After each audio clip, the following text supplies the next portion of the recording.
Good afternoon, everybody, and good morning to those on the other side of the Atlantic. My name is Ettore Greco. I am the Executive Vice President of the International Affairs Institute, a study center based in Rome, and I'm very pleased to open this conference on NATO's role in arms control and non-proliferation, lessons from the past, current challenges, and future perspectives. First of all, let me underline that we have organized this meeting in cooperation with and with the support of the Italian Minister of Foreign Affairs and International Cooperation. I wish to thank all of you for accepting our invitation and for being with us today. A special thanks to our panelists and chairpersons, and in particular to our paper givers who have contributed to our research effort. We have been in contact with them in the last few months. This meeting is indeed part of a wider endeavor, which also includes a research component. And one of the main objectives of today's meeting is to present and discuss the project's results. All 4 papers have been already published. They are available online in our website. The next 2 sessions will be devoted to the presentation and discussion of the papers. The paper givers will present their main arguments and theses. This will be followed in each session by Q&A. A final roundtable session will offer the opportunity to re-examine, perhaps in a more comprehensive way, the issues raised and discussed in the previous ones, and of course, introduce new perspectives. Let me stress that this conference was preceded yesterday by a next generation seminar with the participation of some 60 young scholars who were selected through a call for participation. Yesterday's seminar provided the opportunity for what I think was a lively and stimulating discussion, featuring a close interaction between the young participants and our 4 paper givers. I think that all or most of yesterday's young participants are also attending today's conference. And I wish to invite all of them to take the floor to make comments or ask questions. Do not hesitate to make your voice heard. We are keenly interested in continuing and deepening yesterday's discussion. Let me stress that we are making a special effort also through other initiatives to stimulate the interest of young people in arms control and non-proliferation and facilitate their careers in the field. In particular, we have just started a new international mentorship project funded by the European Union, which is targeted in particular to young women. On our website, you can find all relevant information on this new project that we are conducting in cooperation with the EU-funded consortium that includes other 5 study centers specialized in non-proliferation and disarmament. Arms control, disarmament, and non-proliferation remain a pillar of international security. Of course, together with other policies such as economic development, protection of human rights, and the fight against climate change. In a nutshell, arms control, especially in our nuclear era, remains absolutely essential to make the dynamics of relations between states, especially between rivalries and enemies, more predictable, manageable, and less risky and unstable. Arms control is essential in particular to avoid, or better to say, mitigate the so-called security dilemmas, which occur when military measures taken by a state or an alliance to increase their security cause a chain reaction, giving rise to an arms race which is ultimately detrimental to all actors. This type of spiral remains one of the major sources of conflict.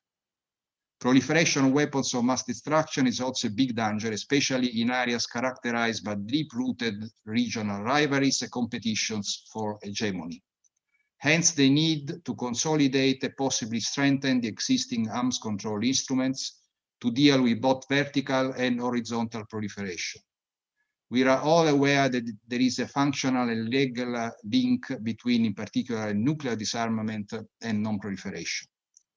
The Non-Proliferation Treaty is based on such a deal, and no doubt the upcoming review conference of NPT in August will be a crucial test for the capacity of the international community to renew this deal and the related commitments, possibly on the basis of new complementary and reinforcing agreements. Multilateral cooperation in arms control is also key to coping with the threats posed by non-state actors, including terrorist groups. The fact is that in the last few years, the arms control process has been dealt a number of very serious blows. We have witnessed the demise of fundamental arms control treaties and agreements, and others appear at risk due to repeated violation, but also a re-emerged skepticism about the effectiveness of arms control and non-proliferation strategies, and about the instruments themselves they are used to control and monitor compliance with arms control agreements. The challenge is therefore threefold. First, there is the need to re-establish arms control regimes that have been dismantled and to revitalize others that are on the verge of collapse. And no doubt in this regard, the new policy course of the Biden administration in arms control provides a glimmer of hope, although we don't see any signs of a lessening of tensions between the major powers, and that is doomed to remain a big stumbling block. Second, the existing regimes and agreements need to be reinforced through new initiatives and instruments, in particular aimed at monitoring compliance and sanctioning violations. This applies to such fields as chemical and biological arms control, but also to the nuclear field. Rising military powers such as China also needs to be involved more widely in the arms control process.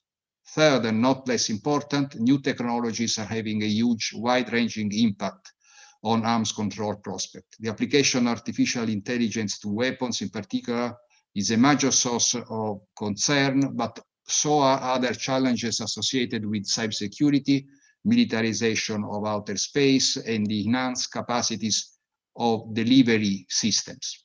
The ongoing debate among experts on how to address those challenges is still mostly at an embryonic stage, although I would say significant progress has been made of late. It is against this background that present both daunting challenges but also some opportunities that we want to discuss the specific role that NATO has so far played, that can, should play in the future in arms control and non-proliferation.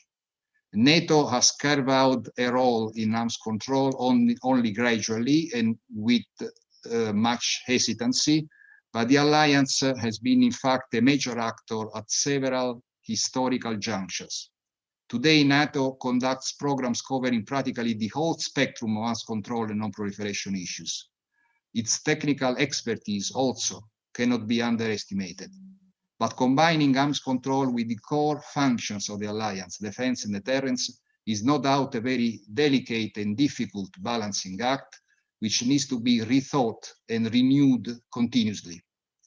And of course, the differences of views among member states on, for instance, nuclear policy is a complicating factor that cannot be ignored. It is not by chance that arms control choices have been at the core of repeated and often grave tensions among allies, both during and after the Cold War. The recent dispute over the Iran deal is a telling example. So, of course, we need a candid and critical assessment of the actual role that the alliance can play in arms control and non-proliferation. I think the 4 papers we are going to discuss provide a variety of insightful perspectives. They address the strategic dimension, but also the political and the historical one. We thought that this mix of perspectives could shed much light on the actual limitation, but also potentialities of the Alliance.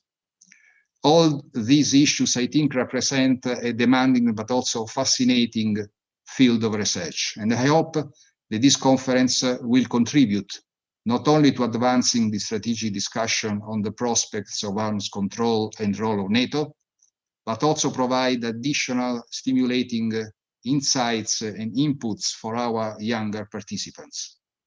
No doubt, progress in disarmament and non-proliferation will depend heavily on their active engagement in the field.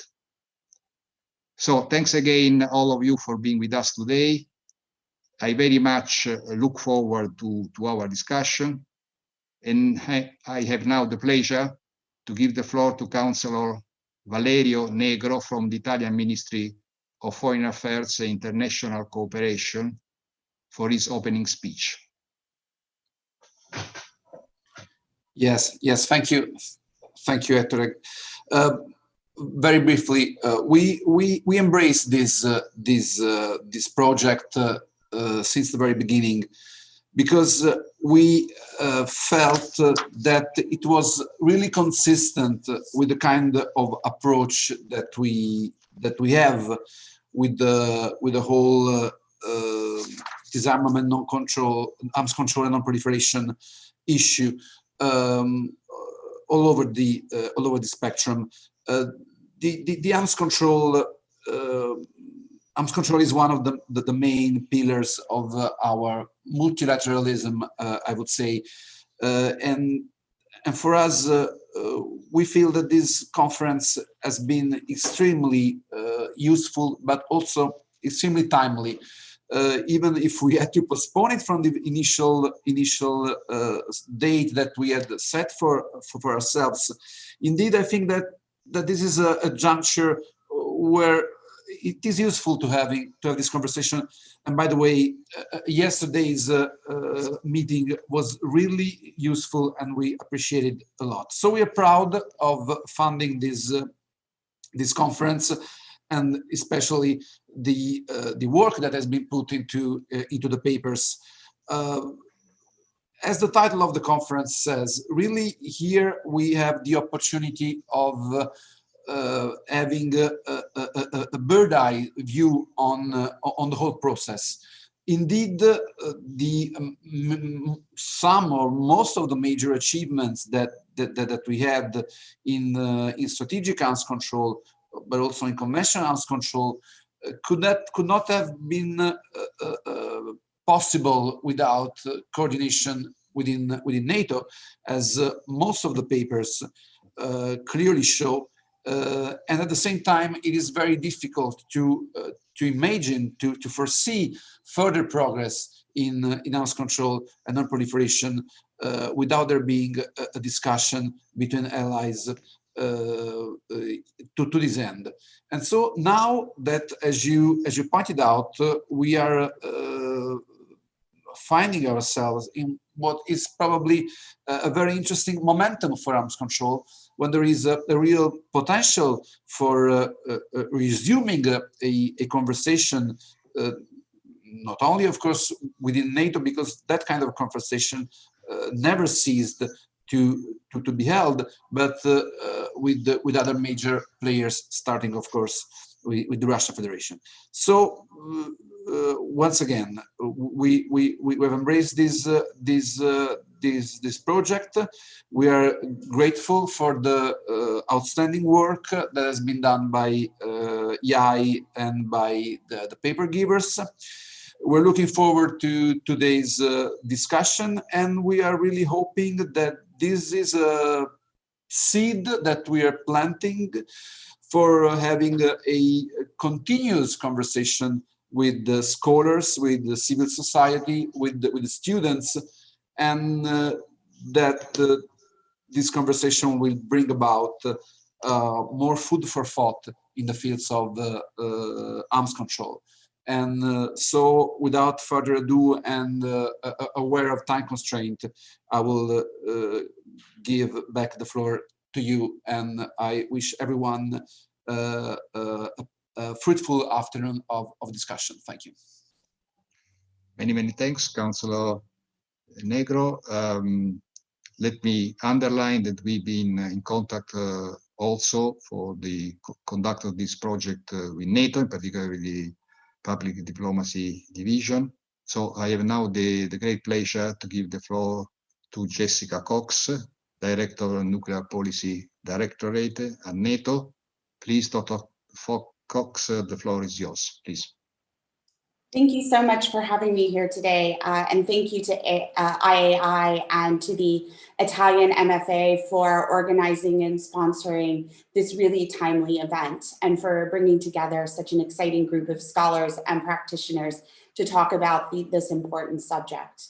I'm grateful to have the opportunity to outline NATO's role in arms control, disarmament, and non-proliferation.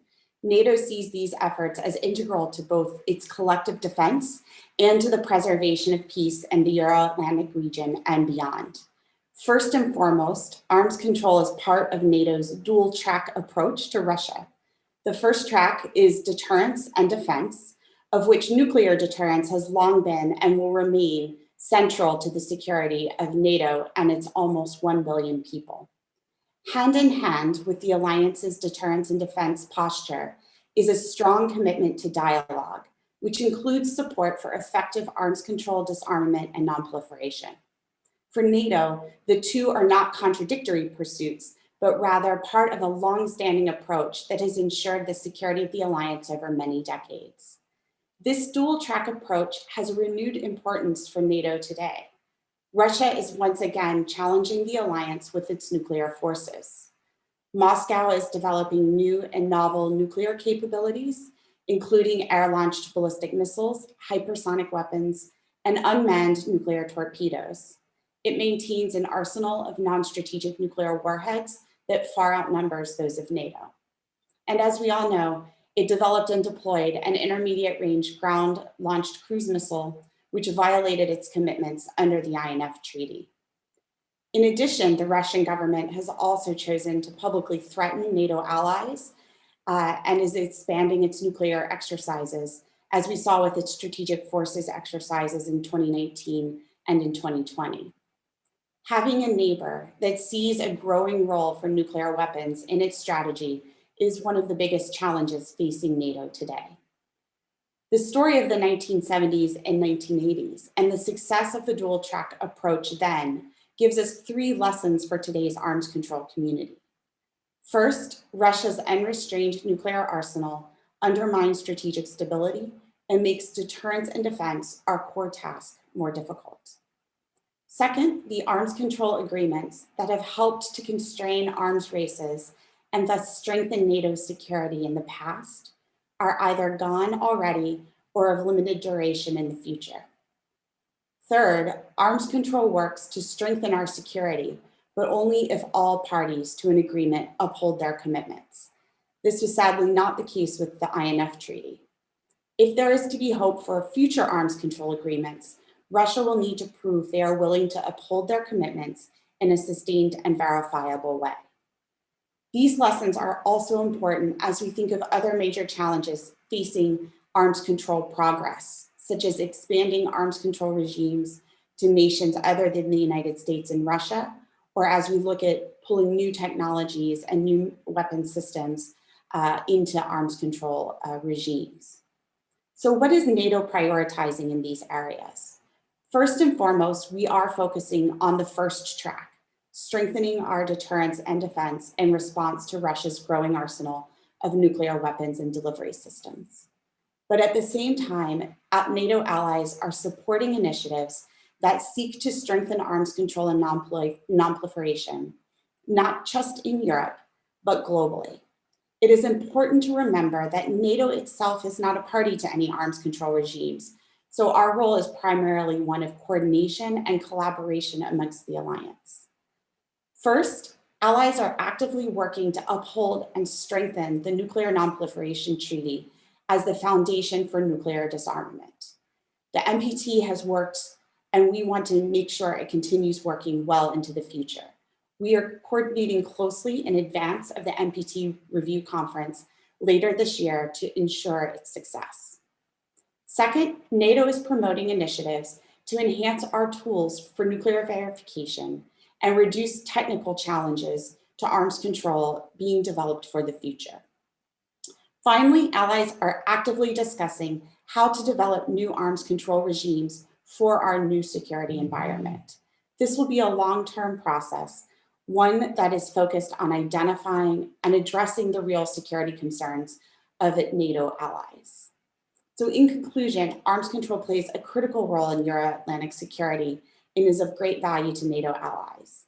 I hope that as we talk about these issues today and hear from the presenters and the papers, that we're able to address these challenges and develop a way forward to set new priorities for arms control in the future. Because we must ensure that it continues to support our core task, namely increasing the security and stability for our alliance. So thank you once again to the organizers for having me, and I'm very much looking forward to the discussions throughout the day. Back over to you. So many thanks, Dr. Cox, for providing us with this overview of the basic principles of NATO strategy, in particular for emphasizing this double strategic track.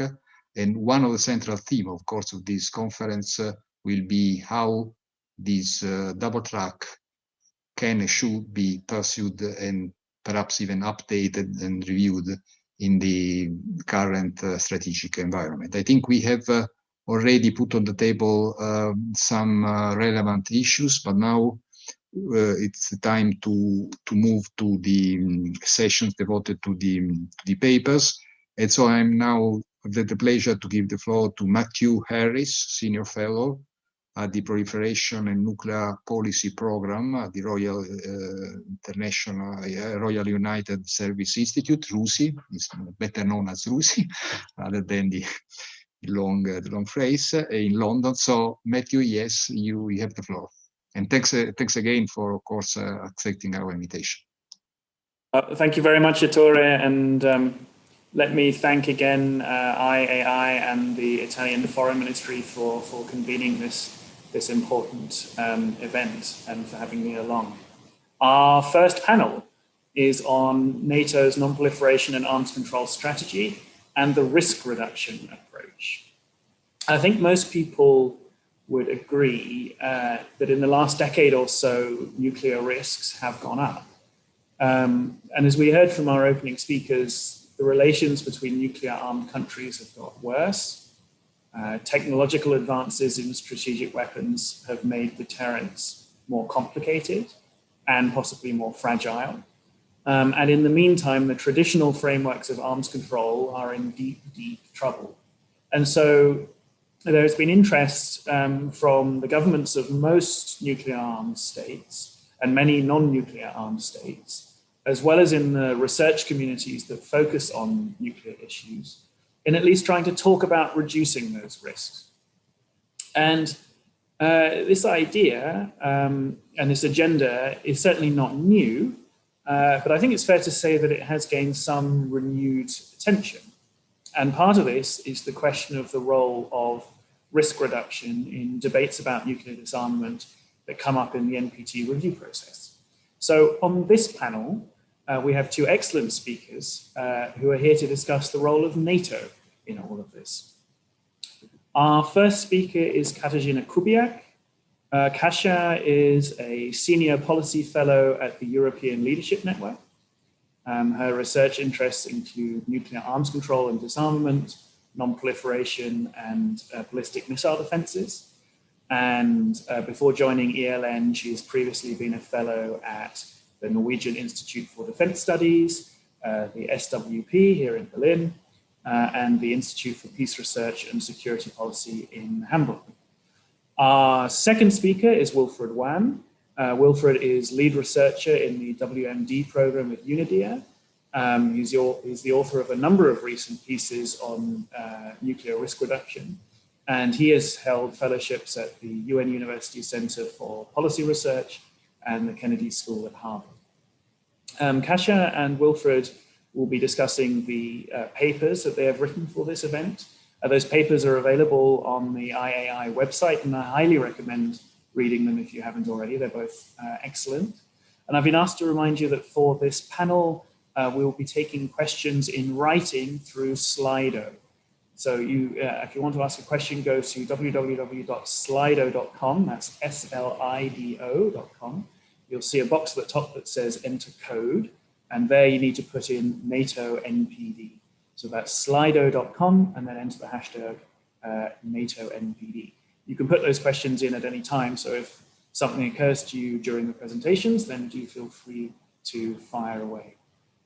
With that, let me hand over to Kasia to speak first. Kasia, over to you. Thank you, Matthew. Hello, everybody. I would like to also start with saying a big thank you to the organizers for the invitation to author a paper and for the opportunity to present it at this conference. I have been initially tasked to explore the role of NATO's nuclear strategy in promoting non-proliferation and disarmament in a post-INF environment. And I would like to take you on a kind of journey on how my thinking evolved. At the same time, apologies to those who attended yesterday's conference. You may hear some ideas from yesterday the second time. So I'm not sure how about you, but I never associated NATO very strongly with disarmament and non-proliferation. And as such, my initial question with which I started my investigation was basically, where does NATO stand on non-proliferation and disarmament? So I dwelled into NATO's strategic papers and figured out that, again, in very general terms, in terms of disarmament, NATO is committed to a comprehensive and controlled and a step-by-step disarmament approach, and sees it as a sequential process, which basically requires improved security conditions before engaging in substantive disarmament steps. And in terms of non-proliferation, NATO mainly focuses on horizontal proliferation by external actors that poses threats to NATO's territory, population, and forces. And this includes nuclear and missile proliferation by Iran, China, and North Korea. But it also has recurring concerns with regard to vertical proliferation activities such as Russian INF range missile proliferation. However, NATO puts definitely less attention on the proliferation activities of its own members. Well, knowing the direction of NATO's policy, my question led me to how does NATO pursue these objectives? So after reading articles, after trying to understand at which fora NATO is present and active, after speaking with people outside and inside of NATO, I figured out that NATO's main role is consultative in nature. So it involves policy consultation and coordination among allies, but it definitely lacks agenda setting, implementation, or monitoring. So I asked myself, why is NATO's role so limited? And what does it say about the possibility for NATO to shape the disarmament and non-proliferation agenda in the future? And I came up with a list of institutional factors that kind of shape the space for action for NATO. And in no particular order of importance, the first one relates to the fact that any organization, instrument, mechanism, process is as effective as those who create it want it to be. And it's not different with NATO. But NATO has a very specific modus operandi. And you can imagine it's 30 states. And for these 30 states to come to a decision, they need to come to a consensus. And this consensus comes out of different and not seldom very opposing interests and huge power asymmetries between allies. And as such, allies vary in their preference on how they would like to use NATO as a platform or vehicle for disarmament and non-proliferation. The second factor is the fact that member states define NATO as a defense alliance. And there are several consequences of this perspective. First of all, disarmament and non-proliferation are not high on NATO's agenda. Like my ELN colleagues Simon Lunn and Nicholas William would say, they are not really anchored in NATO's DNA. Moreover, NATO does not consider disarmament and non-proliferation to be goals in themselves, but means to achieve alliance security objectives. And this limits NATO's scope on disarmament and non-proliferation to aspects that can directly affect its threat environment. And it also requires NATO to put initiatives in a broader security context. The third factor is basically that NATO has no agency as an actor. It's not a party or a signatory to any nuclear or disarmament agreement. And as such, it cannot be held legally responsible for fulfilling or not fulfilling specific commitments. Last but not least, NATO has almost no military capabilities on its own, which it could disarm, but it also lacks substantive resources to support non-proliferation and disarmament. So at this point, you can imagine that it lies in the hands of the 30 members to basically decide if NATO should become a name on disarmament and non-proliferation in the future. But in the interim, it's probably interesting to ask how NATO can better harness its consultative and coordination strength for agenda setting and to expand its role in disarmament and non-proliferation. And I have offered several angles on how to look at this issue. First of all, because non-proliferation and disarmament, together with arms control, are one end of the spectrum, how states build security or can build security, giving non-proliferation and disarmament a sufficiently high profile in the alliance's approach to security and strengthening appropriate organizational arrangements would constitute substantive steps in anchoring them in NATO's DNA. And I do believe that the upcoming new strategic concept review could provide a good opportunity to elevate disarmament and non-proliferation on NATO's agenda. A second issue is in November 2020, a group of eminent experts came out with recommendations to NATO, which also included recommendations on ADN topics. And I would definitely suggest that these recommendations do not land on the shelf or in the shelf, but basically will be put on the tables of committees, of working groups within NATO, discussed and then implemented upon the decisions which member states will take. We are currently looking at the NPT review conference in August this year, and obviously NATO has its role in creating a positive agenda. Some of its allies are already participating in either the Stepping Stone Initiative or the CEND initiative, which are great examples, but NATO can still try to strengthen it could provide more consultative space to strengthen the NPT. Another connected issue is basically NATO to start thinking about credibly managing the split between reliance on nuclear weapons and nuclear disarmament commitments. NATO has a special responsibility as it includes 3 out of 5 official nuclear weapon states, and it has an interest in stabilizing the relations with Russia and China.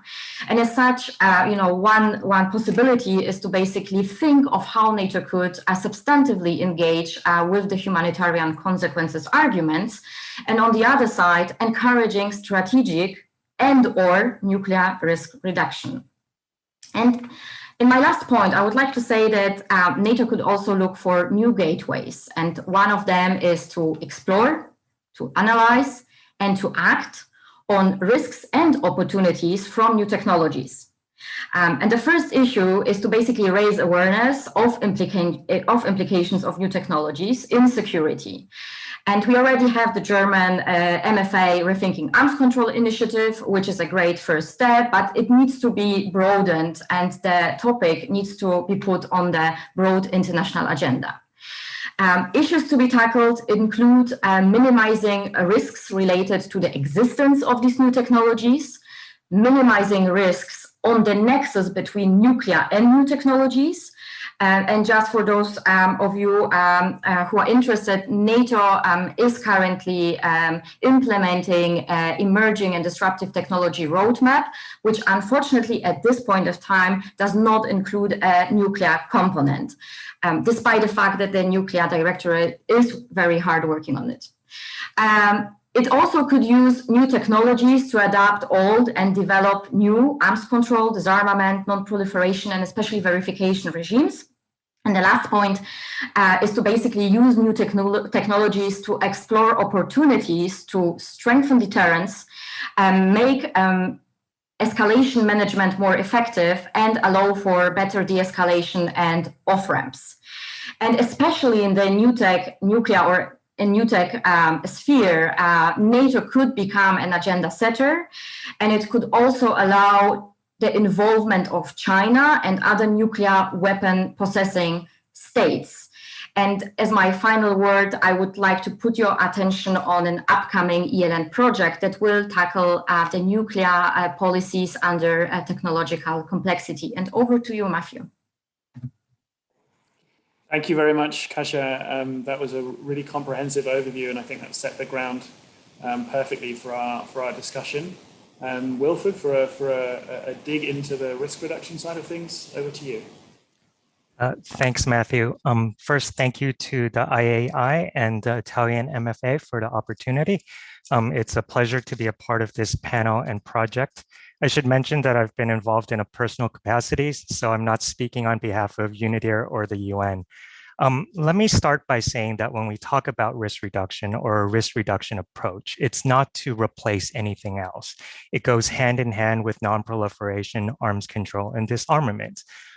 As Matthew pointed out, yes, there has been an increased attention on risk reduction in the last few years, or reducing the risk of nuclear weapon use, intentional or inadvertent. And this has emerged because of the state of affairs, both in the nuclear landscape and the broader geopolitical and security environment. So there's some recognition that this risk reduction is what might be feasible against a difficult backdrop. Risk reduction is seen as having value for its own sake and also in fostering the practical cooperation and engagement that can hopefully reinvigorate these other processes. Now, risk, of course, is a quite complex topic. There are different perceptions of risk sources and different levels of risk acceptance. And this differentiation and this role of interpretation is especially key in the NATO context for a few reasons. One, because of differing perspectives that exist among the alliance members, for instance, between the nuclear weapon states and the non-nuclear weapon states, between the younger membership of NATO and others. Two, because of fraught relations between the West and Russia. And third, fundamentally, because NATO's purpose is security for its members for collective defense with deterrence as its foundation. So these different factors determines how parties see what actions and policies drive risk, and also what they see as appropriate for risk reduction, thus what is politically viable. So let me set that point aside for a second. Concerns about different aspects of nuclear risk have long been discussed, including in the context of NATO. The possibility of risk of confrontation with a nuclear adversary helped inform the dual track approach that has been discussed, first outlined in the 1967 Harmel report. And this followed the specter of the Cuban Missile Crisis. There were several East-West initiatives during this time, including on arms control, including talks on behavioral restraints, and also on information exchange. And the purpose was really to reduce the dangers of armed conflict and of misunderstanding and miscalculation, even if nuclear weapon use was not necessarily or explicitly stated in these documents. As the dialogue around nuclear risk and threats has evolved, so has NATO activities. For instance, with concerns about the control of stockpiles in the post-Cold War era, and following the collapse of the Soviet Union, there were accompanying concerns about misuse of weapons, materials, technology, and so forth. And this manifested in activity around proliferation, trafficking, and nuclear security. This was also highlighted in the 1997 NATO-Russia Founding Act. What makes the risk reduction conversation a little different the last few years is a broader perspective. It's more multilateral, it's more systematic, and it's less tied to particular aspects of risk. As mentioned, this is a product of concern about the general state of affairs. Now, in my work, I've talked about examining different pathways to potential nuclear use.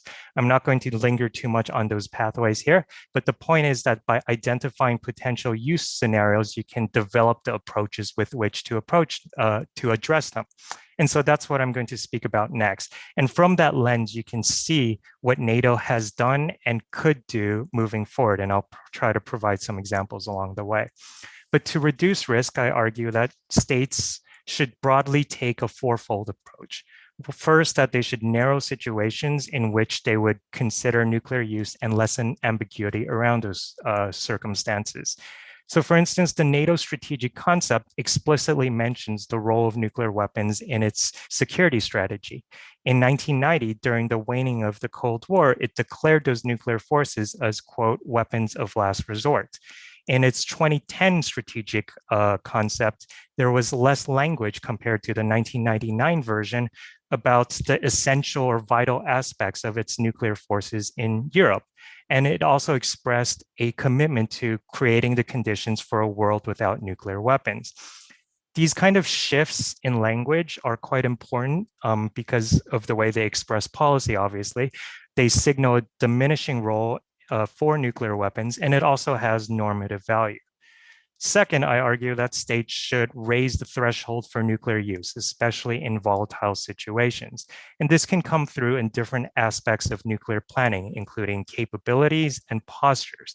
Alliance members in the past, for instance, have made reductions in non-strategic nuclear weapons, eliminated ground launch systems, and removed weapons from surface ships. They've also altered targeting and readiness requirements for dual-capable aircrafts. To prevent these volatile situations, the NATO-Russia Council has provided quite an important institutional mechanism in the past for consultations with briefings on large-scale military exercises, for instance. Third, I argue that states should bolster security to deny access to nuclear weapons and related materials. And fourth, I argue that states should enact safeguards to limit human and technical errors while restricting their impact. A lot of these activities that fall under these two items take place at a national level, and they have to do with critical infrastructure and sensitive information. But in the context of NATO, for instance, CBRN, chemical, biological, radiological, and nuclear terrorism, has been a focus of its activities, including the formation of task force, response activities, and so forth. There's also a general exchange of information and best practice that can improve awareness and capacity, and that's quite important. And here I'd point to the annual NATO conference on arms control, disarmament, and non-proliferation as a venue for this. So aside from these approaches and kind of accompanying examples, it's also worth highlighting that NATO takes a number of steps to assure alliance members and address threats, to strengthen its cohesion and resilience. And this is meant to deter aggression and reduce risk in their eyes. So examples of these activities include its enhanced forward presence in East Europe, its conducting of large-scale military exercises, its investment in advanced conventional capabilities and missile defense systems, the sharing of best practices and coordination in cyber, rapid response teams, and so forth, and also its recent work, for instance, in the development of an alliance space policies. But it's important to note that these actions, while defensive for NATO, can have unintended effects and impact risk by other means. They can drive adversarial responses that further action-reaction dynamics. They can increase the possibility of crisis, or in some cases, lower risk of use thresholds. And of course, the practice of deterrence on which the alliance is founded itself has inherent risks as well. This does not mean that NATO should not pursue risk reduction, that risk reduction is a futile endeavor, but we have to recognize that risk is framed differently for NATO, right? And risk reduction objectives are secondary to alliance objectives. So ultimately, risk reduction doesn't exist in a vacuum. There remains a need to address fundamental issues of mistrust. And so I'll end with 3 specific tasks in risk reduction in which I think NATO has a role to play, and they actually echo some of the points made in the last presentation as well. First is the need for regularized exchange between states in the forms of strategic dialogue, potential military to military contact, and also to find places where common ground is possible in the meantime to address these emerging uncertainties and growing unpredictability. Second is the need to develop common understandings and priorities in risk reduction, including, for instance, further joint consideration of how different technologies can impact strategic stability, the exploration of codes of conduct and things like this. And third is the need to explore means of reducing reliance on nuclear weapons, including reconsidering doctrines and strategic concepts further, as well as looking at the types of systems that could be targeted moving forward, including non-strategic nuclear weapons. I think I've gone over my time a little bit more than I should have, so I'll stop here and I look forward to the discussion. Thanks. Thank you very much, Wilfred. That was fascinating, and I particularly liked your emphasis on the differing perspectives that the different states in all of this bring to this topic, and I think that's one a topic I might come back to you on in a little bit. But we are now open for questions from the audience, and let me repeat the reminder to head over to slido.com, put in that code NATO NPD, and we'll take your questions in writing. I don't see any yet, so I'm going to ask an introductory question to each panelist to get us going while everybody is typing. Kasia, let me start with you. You know, obviously we are just a month after the transition in the United States. So let me ask you what impact you think the Trump administration had on NATO's policies in this area, and what recommendations you would have for the Biden administration on this theme as it thinks about its own approach. Yes, thank you, Matthew. That's really an interesting and important question to ask. I feel that the Trump administration non-proliferation and disarmament policy did create lots of media attention, but also stirred internal discussion among allies. And I would say that on account, it has come with a mixed output for NATO's objectives in nuclear non-proliferation and disarmament. So if we look, for example, at decisions which President Trump was very individually involved with, including, North Korea, besides a nice photo shoot, we haven't really seen that, North Korean proliferation has been addressed sufficiently. We've seen the withdrawal of the JCPOA, which basically reversed diplomatic efforts by NATO allies and did not really succeed in anything than steering a conflict, but it definitely did not stop Iran or reverse Iran's proliferation attempts. We've seen withdrawal from the INF Treaty, and here NATO allies backed the solution which the US proposed. However, we haven't seen any follow-up to how to handle INF range missiles in the future. On the other side, there were several initiatives on the side of individuals within the Trump administration, which gained a lot of support. And I'm thinking about creating an environment for nuclear disarmament initiative. Here, not only 31 states globally participated, but several NATO members are actively involved in shaping CEND agenda, with the Netherlands leading the working group on understanding incentives for nuclear weapon programs, US leading the best practices of non-proliferation and disarmament working group, and Germany leading exploring nuclear risk reduction working group. At the same time, there was also some activity going on within the P5 process. Unfortunately, mainly because of the pandemic, the progress within the P5 has been not stopped, but curbed, I would say. Obviously, at this point in time, we do not know what the Biden's administration agenda on non-proliferation and disarmament will be. But what we definitely can expect is a return to kind of diplomatic practices we've been used from before. So we can expect more consultations with allies. At the same time, we need to understand that COVID changed priorities worldwide, including in the US. And this can basically mean that Biden's administration will be also more domestic focused than internationally, or the way we are used to. And I would say that in the short term, there is definitely the opportunity to work towards a positive agenda at the NPT RevCon, strengthening the NPT review conference, and also agree within the P5 on a process and a roadmap on strategic and or nuclear risk reduction. And in the long term, obviously, NATO members have interests that align with American interests, including JCPOA, Iran, North Korea, or reduction in strategic and non-strategic weapons with Russia. So there is plenty possibilities on the plate, but where the Biden administration will be going, we don't know yet.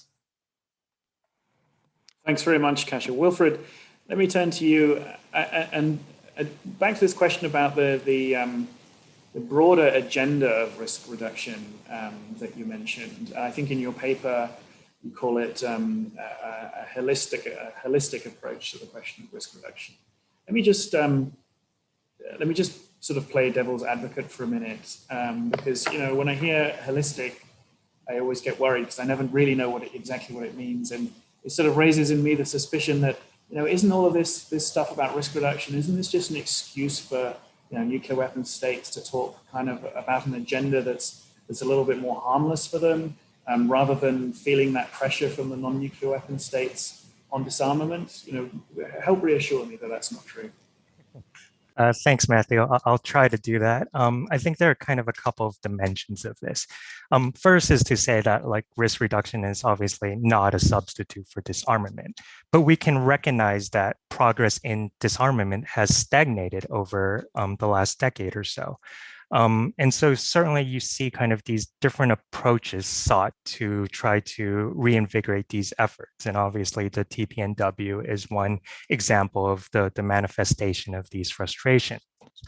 Risk reduction similarly serves a greater end, but it can facilitate movement towards that end. And I like to point to the NPT, the 2010 action plan in particular, which captures a breadth of activities that fall under the risk reduction umbrella. Which includes reducing the risk of accidents, diminishing the role and significance of nuclear weapons, enhancing broader transparency and mutual confidence, reducing the operational status of nuclear weapon systems, and ultimately to move towards an overall reduction in the global stockpile, right? Eliminating nuclear weapons altogether is the only way to get rid of the risk of use. And so stakeholders cannot be satisfied, and they have to kind of hold nuclear armed states accountable. So that's kind of, I think, important to set out. As far as the broader holistic approach to risk reduction, I think from a research perspective, it's quite important to systematically examine the topic. Joseph Nye in the 80s, when he was looking at the possibility of war between the US and the Soviet Union, said efforts to reduce the risk of nuclear war must start with an understanding of the likely paths by which a nuclear war must begin. So what aspects of risk are there to address? What scenarios are there to prevent? And so I found it was necessary to start wide to frame the discussions, to understand the context, and ultimately make it a little bit more digestible, because there's quite a huge umbrella of actions connected by this broader goal of addressing the possibility of use. This wider lens also allows us to rethink proposed policies like no first use, de-alerting, et cetera, that have been in the nuclear dialogue, in the nuclear space for over a couple of decades, really. I think it's important to note that the holistic approach is just a starting point, right? It cannot be the end. we've stressed the importance of examining contextual variables, of looking at regional security dilemmas to address the particularities of the situation and design risk reduction measures accordingly. To your kind of concern, I think it's absolutely right that some states will focus on the aspects of risk reduction or of these topics that they want to, right? This is kind of a part of the political will aspect, but this can also allow the identification of where movement might be possible moving forward. And so I think for me, it's still valuable to recognize what the universe of risk is that we should be concerned about as a starting point before we move forward. Thanks very much, Wilfred. I'm semi-reassured. Okay, I'm seeing questions starting to flood in, and what I'm going to do is try and group things together thematically. I'll take a few questions together thematically. So don't be surprised if I don't ask the questions in exactly the order that they came in. Let me start with a question from Tom Sauer, who asks, on the 22nd of January, the Treaty on the Prohibition of Nuclear Weapons entered into force. A lot of the states in the world regard nuclear weapons from now onwards not only as immoral and illegitimate, but illegal. NATO's declaration on the TPNW of the 15th of December was very dismissive.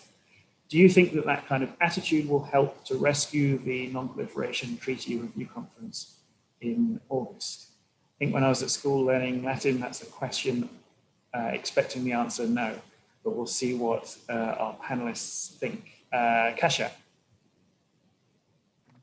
Yes, thank you for this question. I think it's the treaty prohibiting nuclear weapons, as Wilfred already mentioned, depicts frustration among many in the international community about the pace of nuclear disarmament. At the same time, the TPNW is not necessarily the only topic at the NPT, and definitely does not create the NPT consensus, if you want. So the NPT 1995 extension decision was related to a set of activities that member states were supposed to implement, including the Middle East weapon of mass destruction free zone and so on. So the TPNW is only one issue on a very big plate of topics the NPT review conference has to handle. And we need to also remember that as Wilfred already mentioned, there is just a different understanding of how we get to the aim. So in general, there is a global understanding that we need to go to nuclear disarmament. There's just the question of how we want to get there or how we can get there. And the problem is here that, supporters of the TPNW have a different understanding of how we could get there than necessarily NATO member states, which does not say that NATO member states do not try to fulfill the obligations stemming from the NPT.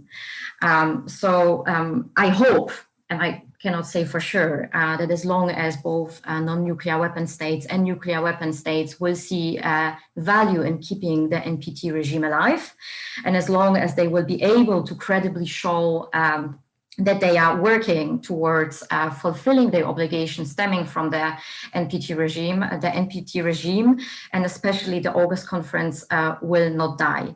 And I do hope that the current American administration will support making it a success in the terms of, as far as we can speak of NPT review conference success in the 2020. Thank you, Kasia. Wilfred? Yeah, I don't have too much to add to that. I think there's been a concerted effort by the nuclear weapon states and their allies not to entangle TPNW discussion or politics in the context of the NPT. And certainly, I think the NPT has its own set of issues, which Katarzyna quite thoroughly outlined. Certainly, I think that the broader question is, whether that's constructive for having a dialogue on issues of arms control, disarmament, et cetera, moving forward. And it's probably not the case that it's very constructive with statements like that. Okay, thank you both. Let me take a couple of questions about the US and NATO approach to their allies and to its region. First question, oh, and by the way, a couple of these questions don't have names attached. Do please enter your name when you ask a question, because that's really helpful for our panelists to answer. So 2 questions. Let me ask them both to the panel, and whoever can respond, then go ahead. First one is about Ukraine. It's asking where do we think the Biden administration's policy will go on Ukraine? This is a topic that the president had a lot to do with as vice president. And will there be engagement on Ukraine on security issues through NATO? Second question is, how does NATO invest in defense systems in the new allies, such as North Macedonia? Those are 2 relatively specific questions. So if our panelists want to engage with them as they see fit, that's fine. Let me turn to Wilfred first. To be honest, I'm not quite sure I'm comfortable speaking on the Biden administration and Ukraine. Sorry, Matthew, can you repeat the second question? Yeah, the second question was about North Macedonia. I think I don't know whether the question was supposed to be future oriented. I think so. So how do you see NATO engaging in the defense of the new allies such as North Macedonia? And maybe let me broaden that out to say, how do you think the enlargement of the alliance impacts on the issues we're discussing? Yeah, thanks, Matthew. Yeah, so yeah, that's another question where I think the specifics of North Macedonia, I'm not sure I'm qualified to answer, but maybe I can speak a little bit broadly about, I think, missile defense is really a reflective of the kind of issues in terms of risk perceptions and differences in how states see these kind of activities that can perpetuate action reaction cycles that can lead to arms racing and increased risk.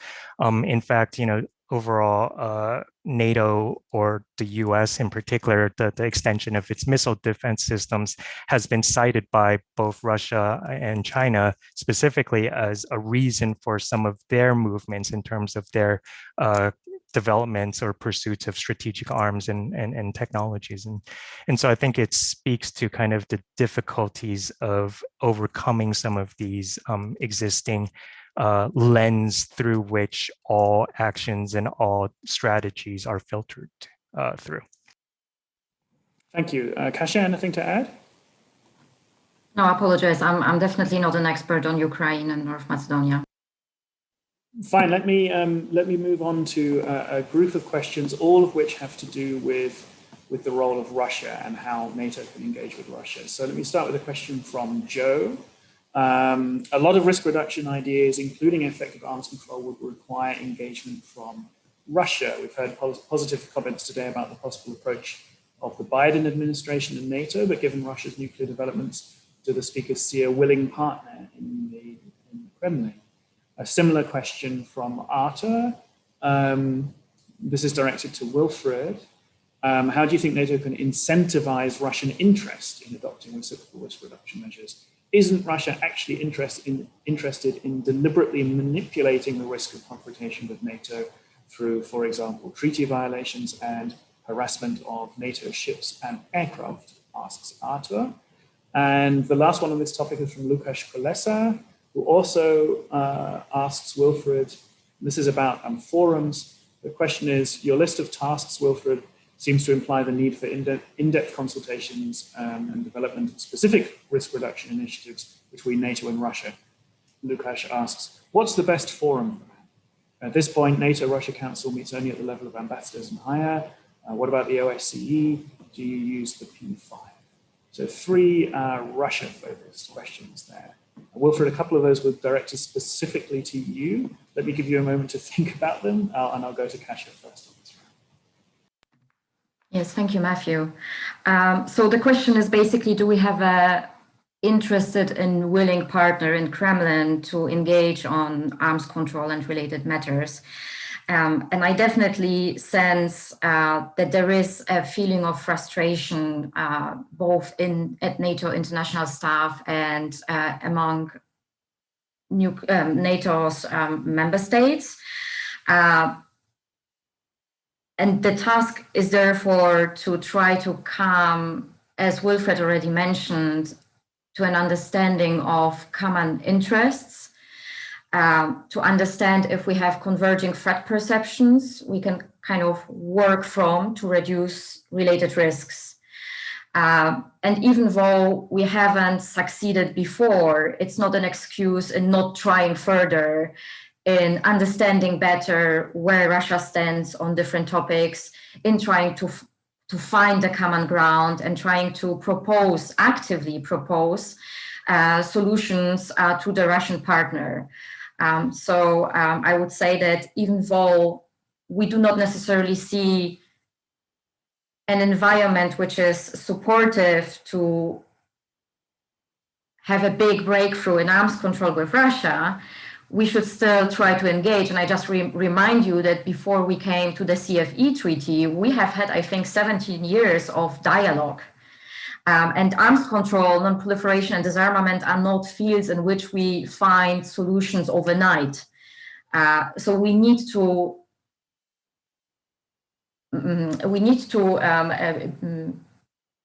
keep a kind of strategic patience, keep going, and try to continue to engage with those who are the only ones with whom we basically can discuss arms control, reducing risks, and so forth. So basically not giving up and trying to keep the strategic patience armor on.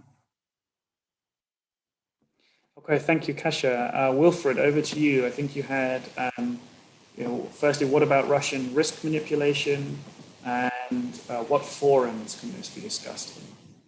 Yeah, thanks, Matthew. Yeah, there are a lot of great and really difficult questions that I'll try to kind of wrap up together in a ball of sorts. First, I really appreciated Katarzyna's comment about strategic patience and this kind of idea that it's a long-term process. Certainly to what degree Russia is a willing partner depends on the level of engagement or the topic in particular that you're talking about. I think it is perhaps unrealistic to expect that there would be a concrete constraint in the development of capabilities, for instance, at this moment, or in certain behaviors.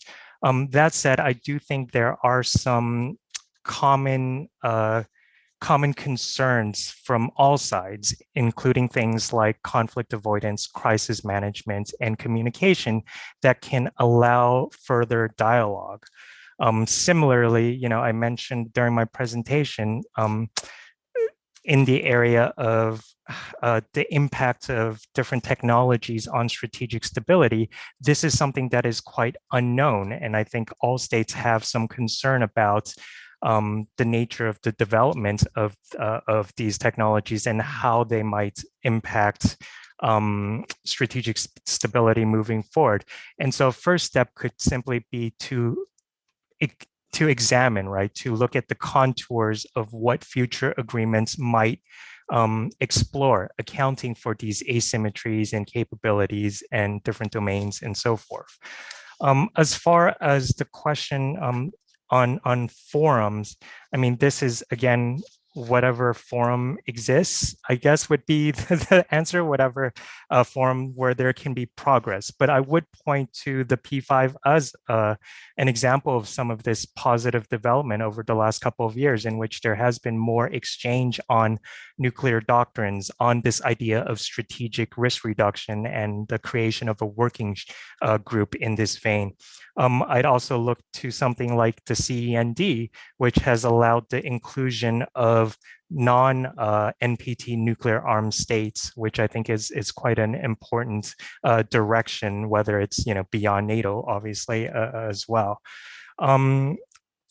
So yeah, I guess that would be my response to those answers. I did want to mention just very quickly, during the Syrian civil war a few years ago, the United States and Russia did establish a deconflicting hotline, essentially, to make sure that the military operations of both sides would not result in any accidents or any unintended kind of engagement.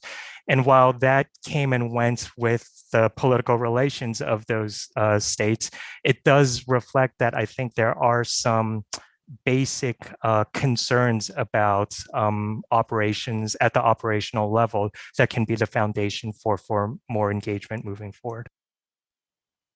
Thank you, Wilfred. Let me turn now to a question for Kasia from Elisabetta Cravatin. Elisabetta asks, Kasia, you talked about more engagement with China on disarmament issues. And she asked, do you think that including China in New START, or let's say the follow-on after New START with the US and Russia is an option to avoid the expansion of China's arsenal, or do you think it's not necessary? Thank you, Matthew. Thank you, Elisabetta, for this question. Including China into New START, I feel it will be difficult, not only because of Chinese disinterest of being part of the New START conversation, but also because of the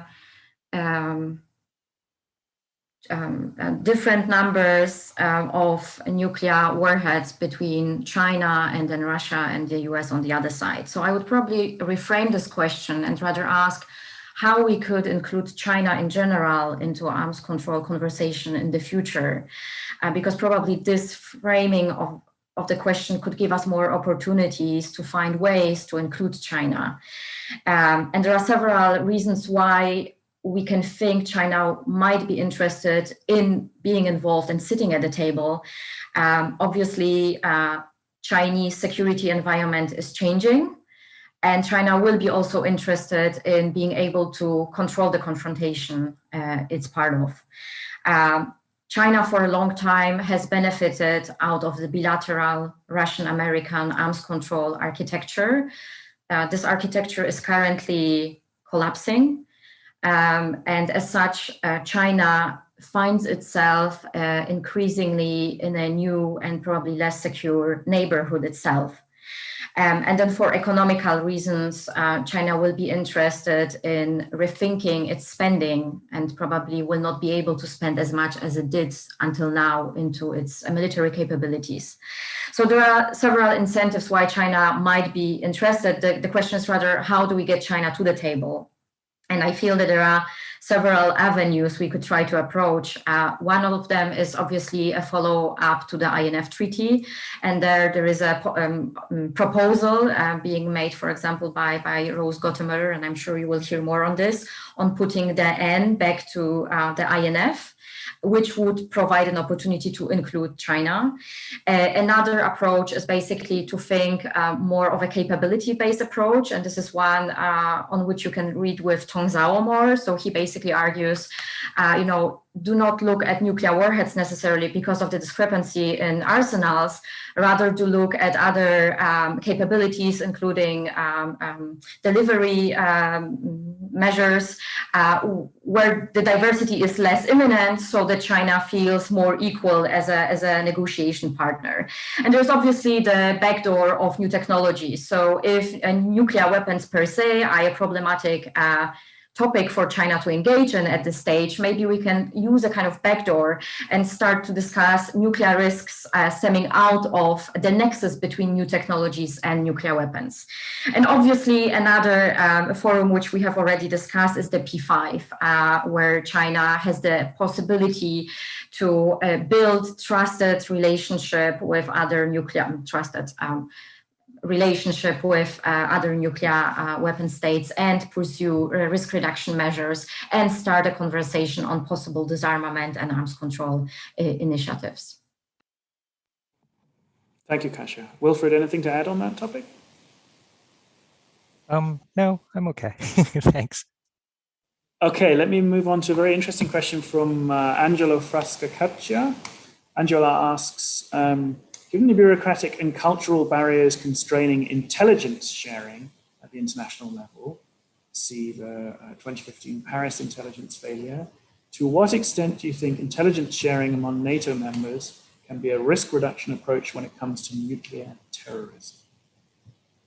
Which of our plucky panelists would like to take that up? I can maybe say a couple of words on that, Matthew. So I'm not sure the degree to which, intelligence sharing already exists among NATO members, but certainly there's a lot of activity that the alliance members already do in the context of nuclear terrorism. Certainly, I think there's a lot of value to the exchange of best practices, the idea of building capacity in individual states, and also just kind of pooling some of these resources, establishing guidelines, and so forth. One parallel I might point to is something like the IAEA trafficking database, which can be quite a useful common resource for states. I think the issue tends to be with maintaining these processes and kind of further institutionalizing them moving forward, especially given kind of changes in characters and also changes in priorities among states. But I think on principle, I think it certainly would be valuable. Thank you, Wilfred. Kasia, anything to add? Well, like Wilfred, I'm not very much knowledgeable about the details of NATO intelligence on nuclear terrorism, but I feel that the interesting question to ask here would be whether NATO could share its intelligence to support nuclear non-proliferation with external partners, for example, so to further non-proliferation outside of the alliance.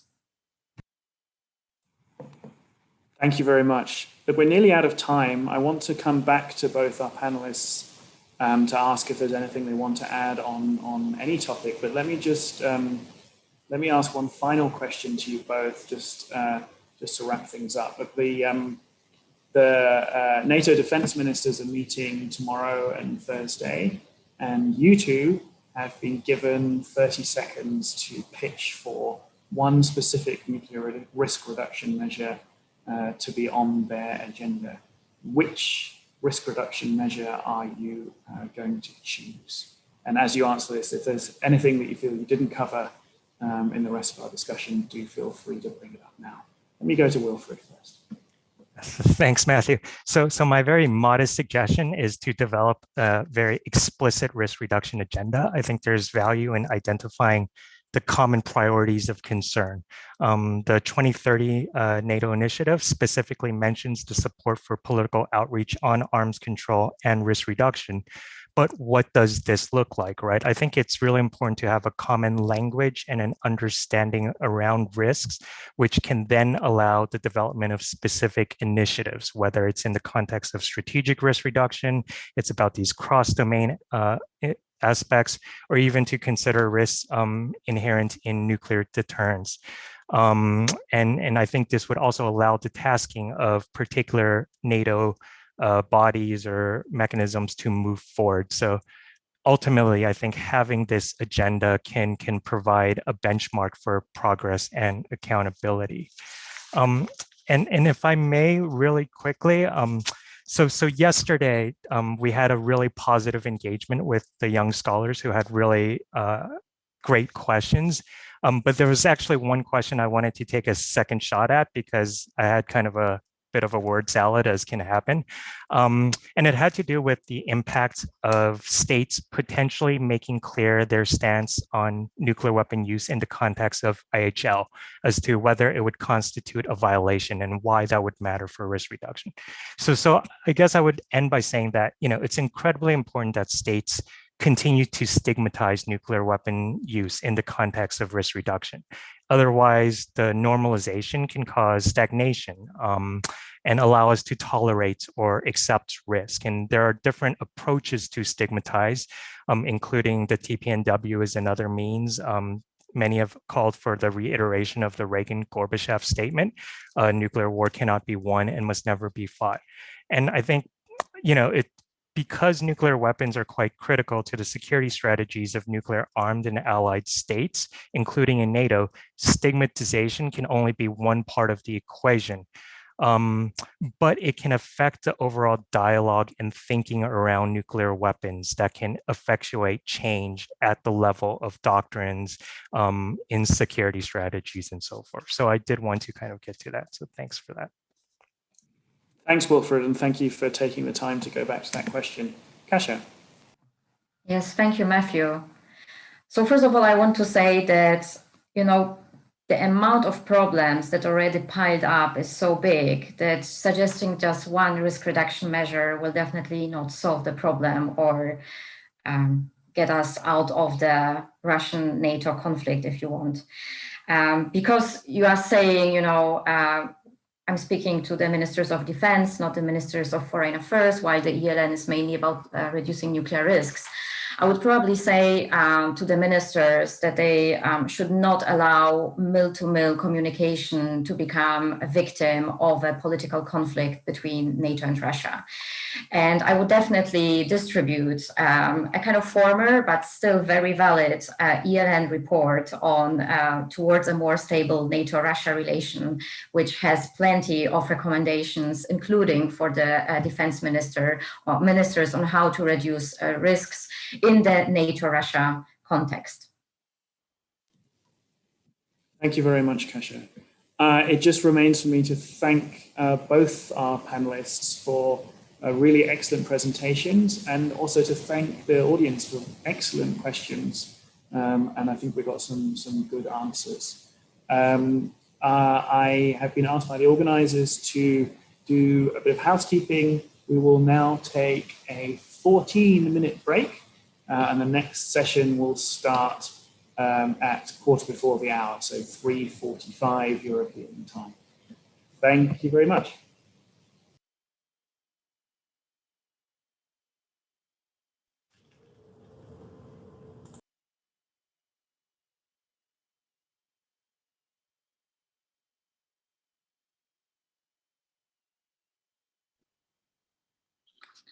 Well, welcome everybody to the session, NATO's role in arms control, history and current challenges. I'd like to first of all begin by thanking IAI and the Italian Ministry of Foreign Affairs for allowing us to participate in this session. My name is Patricia Lewis. I'm the Research Director for Conflict, Science and Transformation and the Director of International Security at Chatham House. And I'm absolutely delighted to introduce our two speakers today, Leopold Nuti and Rose Gottemoeller. Both have excellent thought-provoking papers on the IAI website, which I do encourage you to download and read. I think you'll find a huge amount of information and analysis and really good ideas in those. Along, of course, with the papers from the previous speakers as well, which I can also recommend. And if I could also ask you to put any comments or questions that you want to make in the slido.com using the hashtag NatoNPD. That's hashtag NatoNPD. So as we have heard, the role of NATO in arms control, disarmament and non-proliferation is significant. It always has been, of course, and it will remain so. And I think there are some really important features in the forthcoming security landscape that will put NATO into a very special position. If you read the papers on the website, you'll see that there are a number of things coming up that NATO's really getting to grips with at the moment. Obviously, it's the whole security landscape. Obviously, as well, it's some of the historical knowledge and the historical experience of NATO in arms control and disarmament. And as well, I think the Secretary General's 2030 initiative, the Reflection Group report, and also I think his Young Leaders initiative, which is coming up with all sorts of new ideas. And we heard some of those coming out yesterday as well. So there are a number of new creative ideas that I think are worthy of consideration. And I guess the question I have for everybody is, are we prepared to seize new opportunities as they come onto our horizon? So luck, as you know, is all about preparation. So if we want to make the most of the luck that we might have in going forward, and there's some really difficult times ahead, I think we need to do as much preparation for the opportunities that might come, at least as much as the preparation we have to do for any problems that might come our way. So I'm going to first turn to Rose Gottemoeller. Rose, as many of you will know, hardly needs introduction, but I'm going to introduce her anyway because it's my pleasure to do so. She's the Frank E. and Arthur Wayne Distinguished Lecturer in Stanford University's Freeman Spogli Institute for International Studies and its Center for International Security and Cooperation. Before joining Stanford, Rose was the Deputy Secretary General of NATO from 2016 to 2019, where she helped drive forward NATO's adaptation to new security challenges in Europe and in the fight against terrorism. Prior to NATO, Rose served for nearly 5 years as the Undersecretary for Arms Control and International Security at the US Department of State, and also 2009 and 2010, she was the US chief negotiator of the New START with the Russian Federation. Prior to her government service, Rose was a senior associate with Carnegie Endowment for International Peace in the joint appointments to the Non-Proliferation and Russia programs. She served as the director of the Carnegie Moscow Center from 2006 to 2008, and is currently non-resident fellow at Carnegie's Nuclear Policy Program, and also a research fellow at the Hoover Institution. And I'd like to add as well, worked and lived in London for some time, for which I will always be grateful. So Rose, we're really looking forward to what you have to say. Good morning, and thank you, Patricia. Thank you very much to Dr. Ettore Greco and to the IAI for putting this conference together. It seems like a long time ago when we decided to do it, but I'm delighted to have this opportunity to see so many friends and colleagues from across the world, if only in this virtual way. Just as Patricia said, my paper is up on the website, and I wanted to mention that I wrote it with Stephen Hill, who was the chief lawyer while I was at NATO. He was the chief legal expert for the Secretary General of NATO, and a terrific lawyer, and so terrific that the Biden team have asked him to join the National Security Council staff in the White House. So he is not with us today, but I want to give Steve full credit for all the work he did on this paper. In fact, he and I worked closely together on it. And I'm not going to go through every point of the paper. I just wanted to highlight a few things and really underscore. I do agree with what Patricia had to say about the 2030 process and what has happened since October of 2019. I'm really pleased as well at the young leaders' activities. Many of them, I must say, seem to be really imaginative, like the hackathon that took place a couple of weeks ago. This is frankly not the NATO that I knew. So, and that was only a couple of years ago. So I'm really glad that so much innovation is coming in to the Alliance. And so I want to speak in this paper to the necessity for further innovation coming in to the Alliance in the NATO work on arms control and non-proliferation topics. First of all, the Secretary General had a rather pessimistic message when he gave his big speech on nuclear arms control and non-proliferation in October of 2019. And that is the starting point we took for this particular paper. It was a rather, I would say, pessimistic message, but his message also said that we have to keep pushing the rock uphill. We have to keep working on these matters.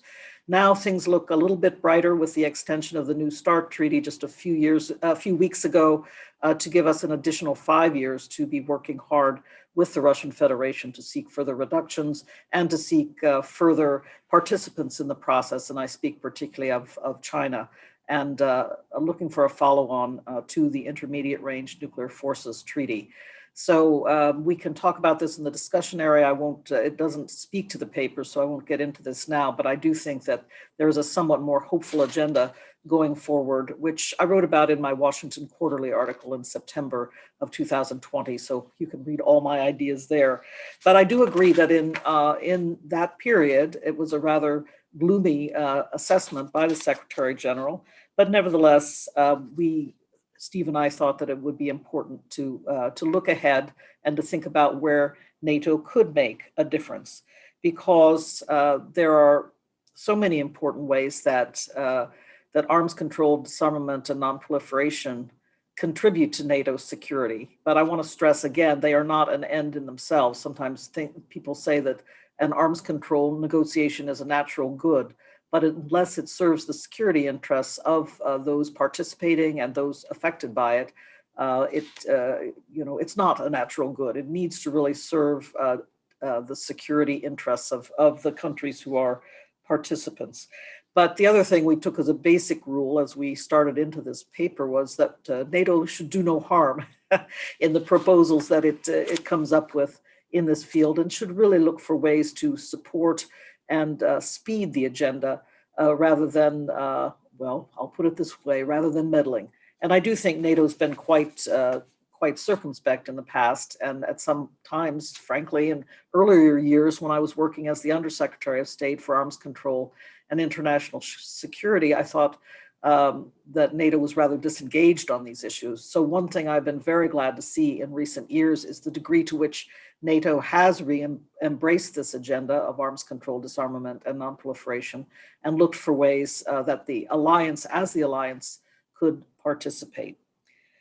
So we heard from the Secretary General in his speech that NATO should preserve and implement the NPT, the Non-Proliferation Treaty, should work on modernizing the Vienna document, which is in the realm of conventional, not nuclear arms control, but conventional confidence building. I agree and believe that this is an important goal for our next phase moving forward. We tend to shelve conventional arms control a bit, but I do think that we need to be paying some new attention to it now.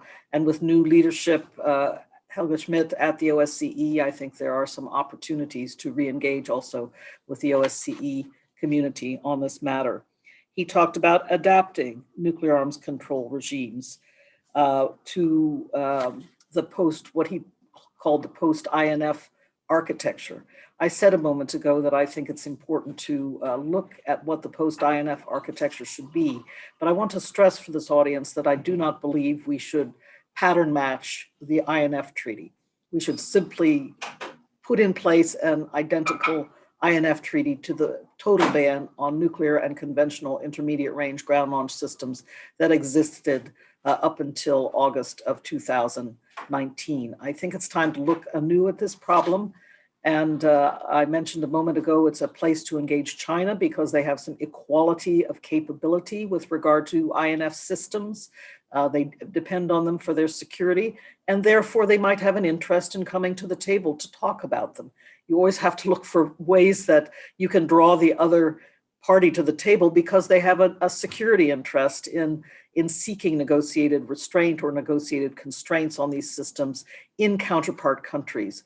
And I can see China having an interest in perhaps preventing the United States from deploying its own ground-launched intermediate range systems in the Far East. And although China and Russia will never say so, I'm sure they are keeping a sharp eye on each other with regard to the intermediate range systems that each is deploying in the other's vicinity. And Russia does deploy the very capable new 9M729 ground-launched cruise missile that was the missile violating the INF treaty.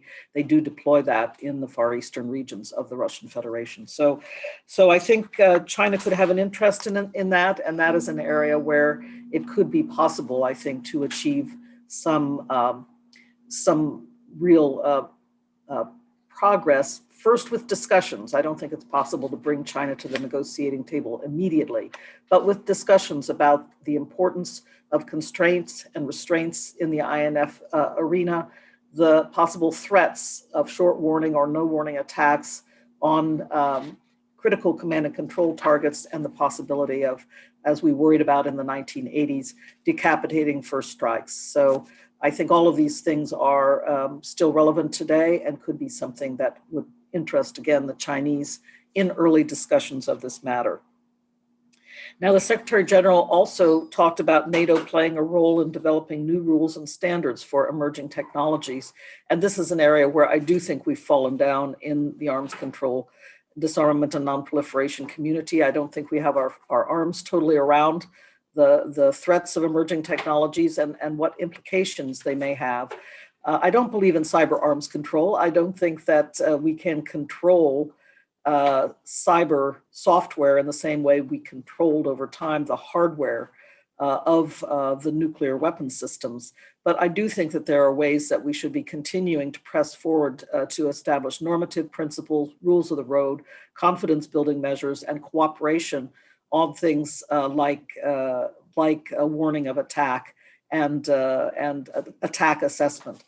So these are areas that have been worked on before, including in a UN group of government experts, but we need to redouble our efforts, I think, not only where the cyber technologies are concerned, but in other areas of emerging technology. People frequently cite artificial intelligence. I absolutely agree.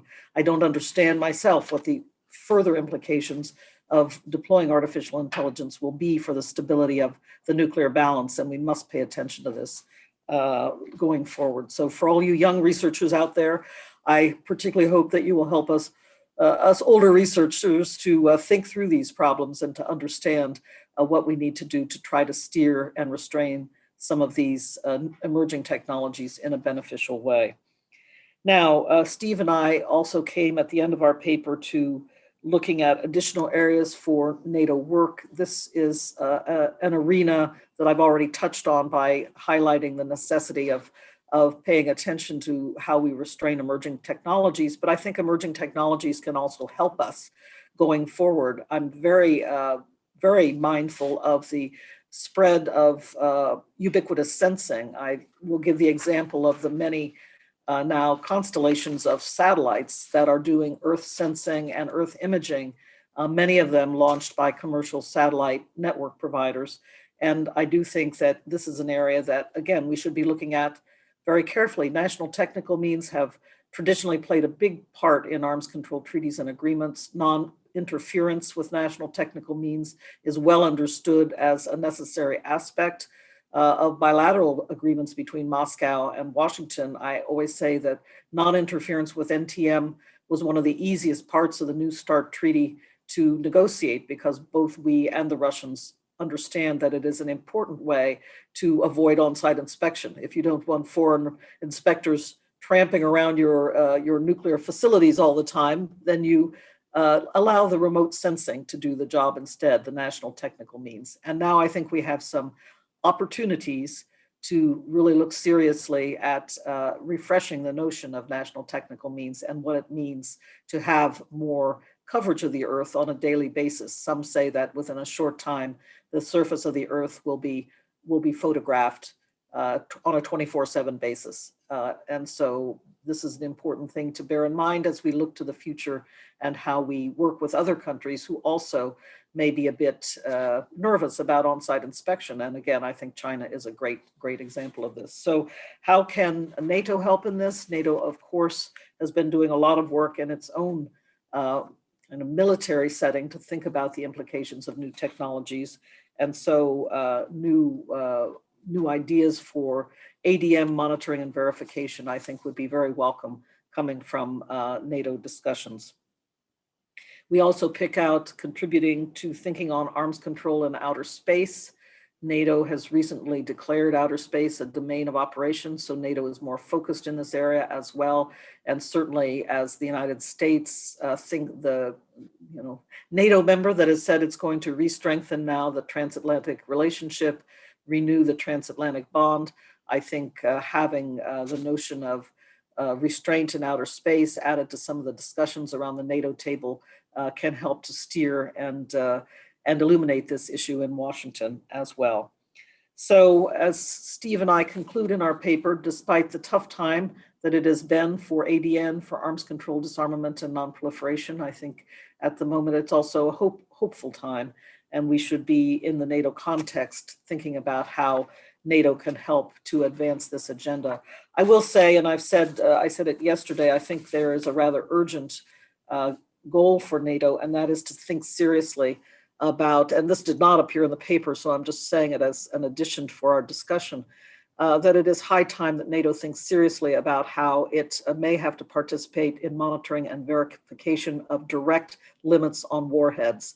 I give the Trump administration credit for establishing this principle with their freeze on all nuclear warheads. Of course, this was to be a parallel unilateral measure, but the fact that they also spoke about establishing a monitoring and verification regime would turn it from a simple parallel unilateral measure into a direct limit on warheads. And so I think already the principle has been established, and we need to be talking seriously in the next arms control treaty negotiations with the Russian Federation about how to establish limits directly on warheads going forward, along with monitoring and verification. It will be a long process. I think the Trump administration tried to, put this in place at the last minute. I think the Russian Federation reacted. They don't like to be jammed. Nobody likes to be jammed at the negotiating table.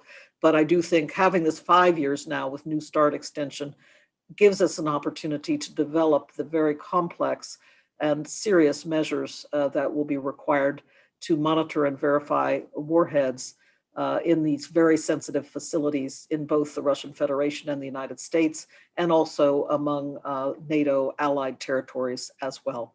So with that, Patricia, back to you. I look forward to our discussion. Thank you very much. Thank you so much, Rose. And thank you for the bonus point about the direct limits on warheads. I think that's a really great one to bring up in this presentation. And I think it connects to a number of other things that are going on as well. So that's really helpful. I'm now going to turn to Leopoldo Nuti, who's going to speak to us about NATO's role in non-proliferation and arms control. And I can tell you he's very polite already, because he puts the word critical history, puts the word critical in brackets, which I think is because he doesn't want to appear impolite, perhaps, but it's really good, I think, to be both positively and negatively critical. Leopoldo is Professor of History at International Relations at Roma Tre University, co-director of the Nuclear Proliferation International History Project, and president of the Italian Society of the International History. Leopoldo has been a Fulbright student at George Washington University, NATO Research Fellow, Jean Monnet Fellow, Research Fellow at CSIA Harvard, Research Fellow for the Nuclear History Program, Senior Research Fellow at the Norwegian Nobel Institute, Visiting Professor at the Institut d'études politiques in Paris, and Public Policy Scholar at the W. Woodrow Wilson Center. He's published extensively in Italian, French, and English on US-Italian relations and Italian foreign security policy, including books on history of nuclear weapons in Italy and in Europe. Leopoldo, we really look forward to what you have to say and your critique of NATO's role in non-proliferation and arms control over the years. Thank you very much for the very kind introduction, Patricia, and thank you very much for the organizers for having me here. And as some of the other speakers have already said, apologies to all of you who were here yesterday, because some of my comments are inevitably going to be the same I made yesterday. So two further warnings. One, in my paper, I only look at nuclear arms control and non-proliferation, so I don't discuss the other dimensions of arms control. And the second warning, I'm a historian, so I feel a little bit out of place in this context, particularly because I come at the end of our sessions, and so I'm going to talk about the past and not the present or the future, and hopefully some of the stuff I will say will have some implications for current and future challenges. So the purpose of this paper was to look at the historical record of the interactions between the Atlantic Alliance and the main arms control negotiations of the nuclear age. It's divided in two parts. The first part looks at the Cold War period, and the second one the aftermath of the Cold War, almost up to the present. And the key question is not very different from what other paper givers have already addressed. Namely, since NATO has never ever played a formal part either in the negotiations or in the implementation of any arms control agreements, can it plausibly claim to have had any role in the field of nuclear arms control and non-proliferation?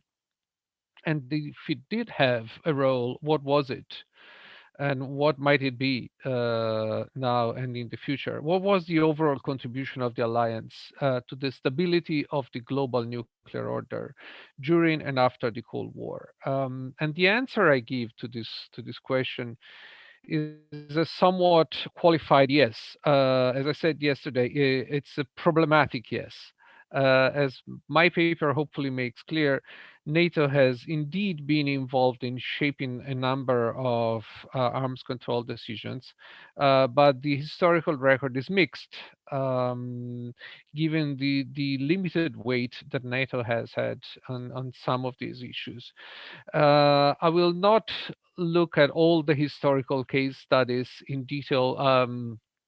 Already done that, taking advantage of the huge patience of the Institute of International Affairs in extending the word limit that I was given beyond any possible stretch, and writing 3 times as much as everybody else in this group.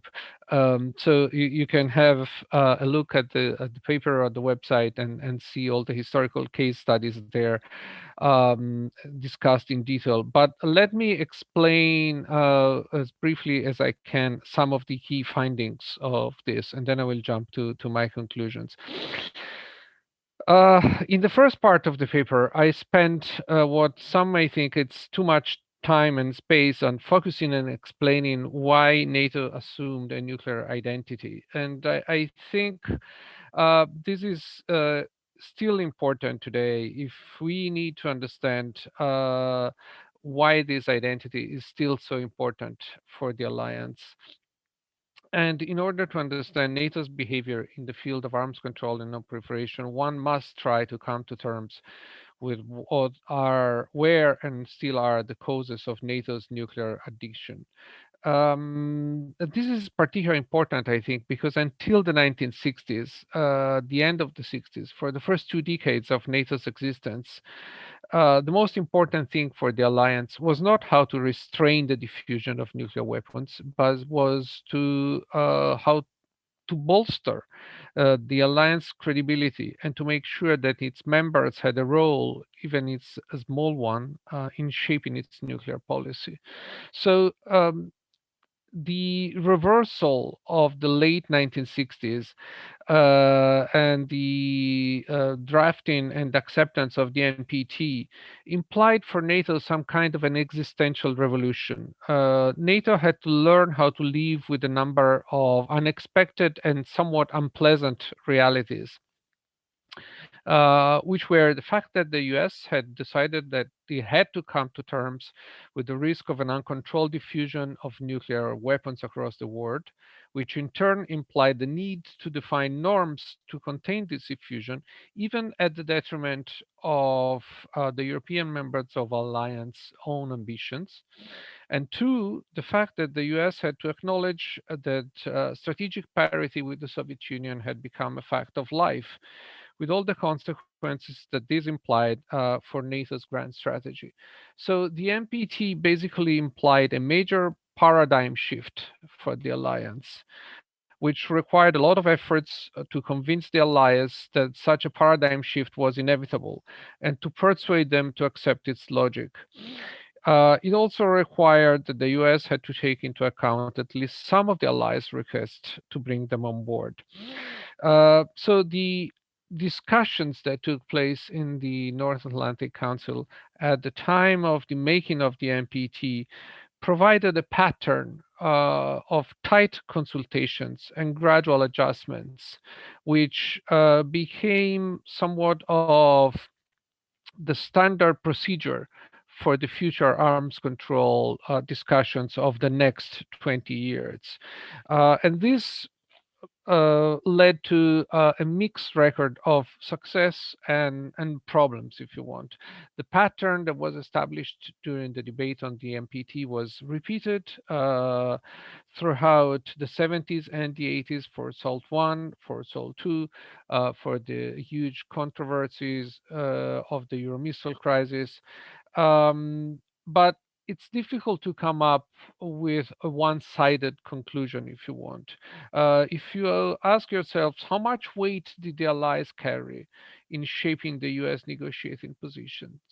They did, but you cannot come up with a simplistic decision that they always did. You have to look at the historical pattern case by case. Sometimes the US took more unilateral steps.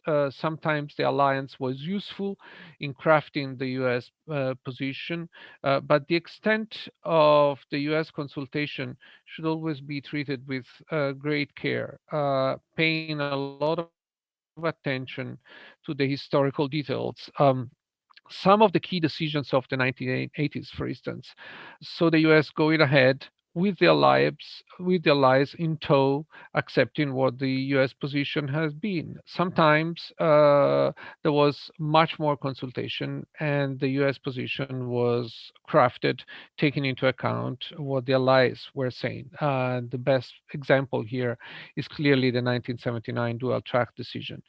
But if you look, for instance, at some other decisions, Reagan's 1981 zero option, the Paul Nitz's 1982 walk in the woods, these were very much unilateral decisions taken without any consultations with the allies, as was the 1986 Reykjavik meeting, in which the US, I mean, the president himself went along by himself with very or no consultation with the allies in crafting crucial US positions. And if you look at even the following period, some of the most critical decisions that completely and radically transformed the European strategic landscape for the 90s, namely the two presidential nuclear initiatives that President Bush took in 1991 were clearly very unilateral decisions, which the alliance accepted and endorsed, but after they had been made, not before. So, and sometimes with some skepticism. So the Cold War, the record for the Cold War period is a mixed one in terms of the weight of the alliance in shaping the arms control position of the United States. And in the second part of the paper, I briefly look at the problems of the post-Cold War period and how difficult, and I discuss how difficult it has been for the alliance to balance its traditional reliance on nuclear deterrence with the renewed emphasis on arms control that characterized particularly the first half of the 1990s. What strikes me here is how deeply rooted is the alliance reliance on nuclear deterrence. This is particularly true for the 1990s, when there was a sweeping trend towards bolstering the arms control regime under both the Bush first and the Clinton administrations. When NATO, at a time when NATO was forced to reinvent itself by the twin process of enlargement and building up its out of area and peacekeeping capacities. Even at this time, probably the time when the salience of nuclear weapons in the strategic landscape in Europe was lowest, at the lowest ebb since the early 1950s, it turned out to be impossible to move beyond a certain point. And this difficult balancing the twin sets of NATO's major activities, I mean, deterrence and arms control, has become, I mean, the difficulty in balancing these two aspects has become even more difficult in the new century, I think. Wilfried told us about the importance of language. And I agree with him, and I find the 2010 new strategic concept in Lisbon a clear example of how the use of language reflects and tells us about very diverging and hard to reconcile directions. If we look at the language that was used in that concept, you find a very strong endorsement in which the alliance commits itself to create the conditions for a world without nuclear weapons. in accordance with the goals of the Nuclear Non-Proliferation Treaty, which is probably the most ringing endorsement of President Obama's speech that NATO has ever made. But then, surprisingly, the new strategic concept also formally declares NATO to be a nuclear alliance, something that had never been declared, not even at the height of the Cold War. So how do you, I think that if you look at the language of the new strategic concept, you find how difficult it has become to reconcile these two trends in the new post-Cold War period. So what are my conclusions very quickly? First, the alliance has gone through a learning curve. It has gradually learned how to balance deterrence and arms control.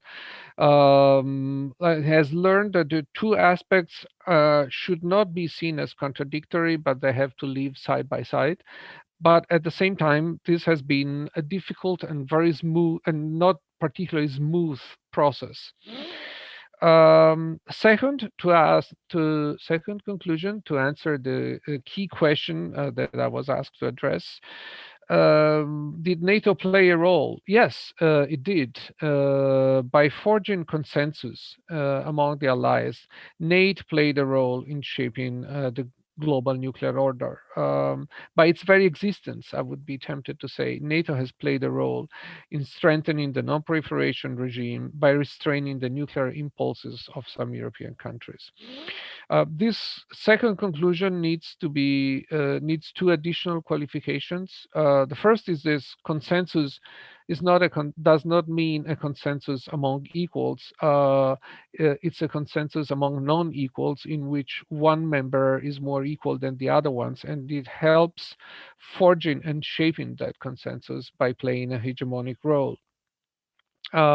Still, the North Atlantic Council has been one of the most important multilateral fora in which these issues have been addressed. And if there has ever been a multilateral forum in which the voices of its members have been heard, it has been the North Atlantic Council. My second qualification to my second conclusion is that the balance that some of the speakers that have come before me have mentioned, and Rose has discussed this at length in her paper, the balance between deterrence and arms control, that the difficult balance that worked during the Cold War is running into a growing number of difficulties in the post-Cold War period. Now, some of you may think, well, the history of the alliance is the history of its troubles and it's the history of its quarrels, so it doesn't really matter. What's new? Well, what I think is new is that some of the current challenges are probably more difficult to handle than in the past. And I think in particular at the Treaty for the Prohibition of Nuclear Weapons, there is a growing pressure towards disarmament among some of the member states that might create more difficulties for handling and managing the balance between the two trends, the two sets of NATO's policy, deterrence and arms control.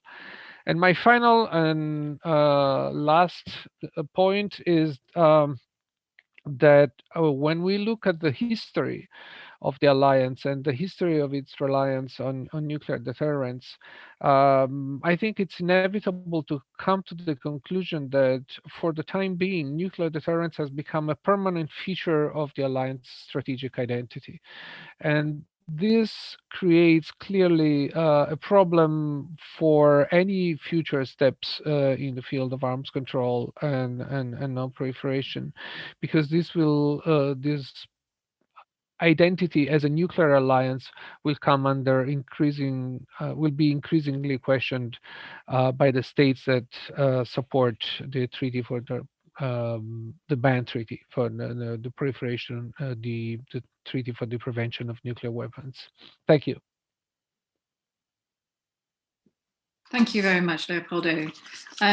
on the issue of the ban treaty in Nato, I'd like to again give a shout out to Stephen Hill, who wrote a paper for Chatham House on this, which was just published a couple of weeks back, and I do recommend it to you. It's a really good analysis of NATO and the TPNW. I'd like to, I know we've got one question that's come through. I'd like to remind people about the Slido way of putting in questions. So slido.com, and then you use the hashtag, which I've got to be careful I get right, which I think is NATO PND. Is that right? Sorry, I had it written down somewhere. It's gone now. Oh yeah, here it is. Hashtag NATO NPD. I'm dyslexic, sorry. Hashtag NATO NPD. And if you could put your questions there. I'll go to the one question there that I can read at the moment in a minute. I just thought I'd kick off with a couple of questions.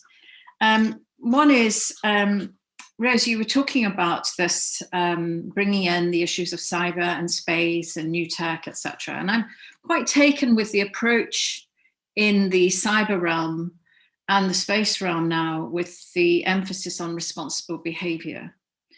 And I know this has been applied to nuclear weapons before, but I'm just building on what Leopoldo was saying, what you were saying. Is there a new moment in which we can talk about responsible behavior and incorporate this approach? And I'm asking both of our speakers this question, incorporate this approach, broadening it out a bit as well. And responsible behavior would also mean participating in talks, negotiations. It would mean confidence building behavior. It would mean transparency. It would mean things like strategic stability talks, etc. So I think if you could just address that question, see if we can build on this new approach in the cyber and space domains, and see if we can use a moment in the nuclear domain. Perhaps I could go to you first, Rose. All right, I'll start on that. I actually agree 100% that we need, and frankly, I'm very interested in how far the space and cyber experts think that they have come on building up. Again, it's I think of it as a kind of normative superstructure, but emphasis on responsible behavior that in the end benefits the countries who are participating, because there's more predictability about making use of these technological tools. So I think it is a very important moment to bring this back to the nuclear realm, because I have to be quite honest with you, I think the talks on strategic stability between Russia and the United States, and among the P5 also, they've gotten a bit stultifying.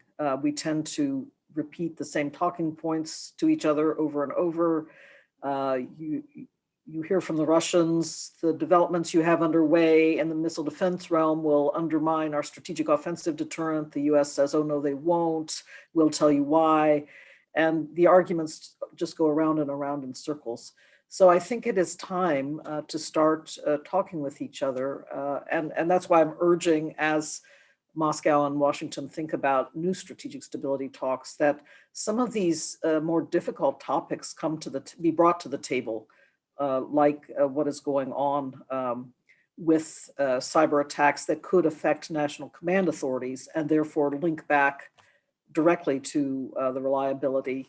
Heaven forbid they should have to be used, but that nuclear weapons somehow could be meddled with through attacks coming from the cyber realm, and you know, well, the worst case nightmare scenario is some kind of accidental launch could occur. So, you know, but we need to talk through these things, even as these emerging technologies relate to nuclear stability, nuclear deterrence, and the balance of nuclear forces. So I think that it's very important to try to bring these issues to the table and really get down to some serious discussions, some practical discussions, rather than just this stultifying exchange of longstanding talking points. By the way, I did not participate in the P5 strategic stability talks. Obviously, I was at NATO when they began.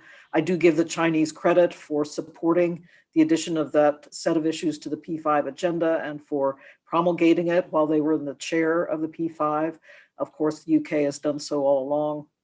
So I think this is a good development in the P5. What I understand is they have been rather, well, how shall I put it, rather static so far, with people just exchanging briefings on, military nuclear doctrine and that type of thing without much discussion going on. So I'm asking us all, I think, to consider how we can really get into it in talking about stability issues, and particularly the effect of emerging technologies on nuclear stability and the nuclear deterrence.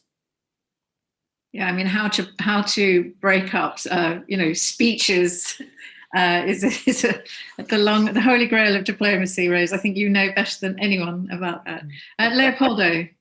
Yes, very briefly, because I always feel rather uneasy about addressing current challenges, but I wonder whether the combination of the new set of challenges that are facing us, particularly with the emerging technologies, and the transformation of the international system that we're living through, including the transformation of our own domestic political systems that we are experiencing in the West, shouldn't push us to rethink some of the key paradigms on which we have discussed security and nuclear stability, arms control, and deterrence for the past 70 years. I mean, we are living through a crucial transformational period,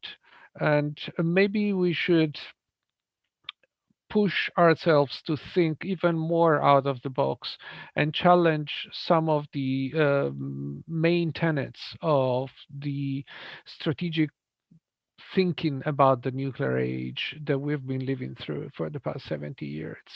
I mean, I'm sorry if I bring about what might come across as a little bit of a provocative reflection, but the scenes we watched on January 6th, and to think that the president that incited the assault on Capitol Hill had his finger on the nuclear button is truly frightening. I know this is not very diplomatic thing to say, but it is something that we have to keep in mind when we think about deterrence as based on rational behavior by the key, because that's one of the key assumptions of deterrence.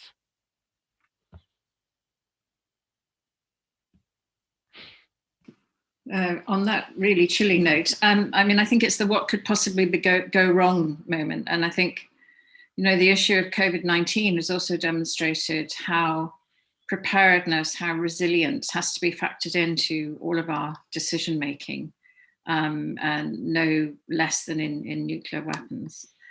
So I've got some questions now from the participants, and I'm trying to get to the first one, and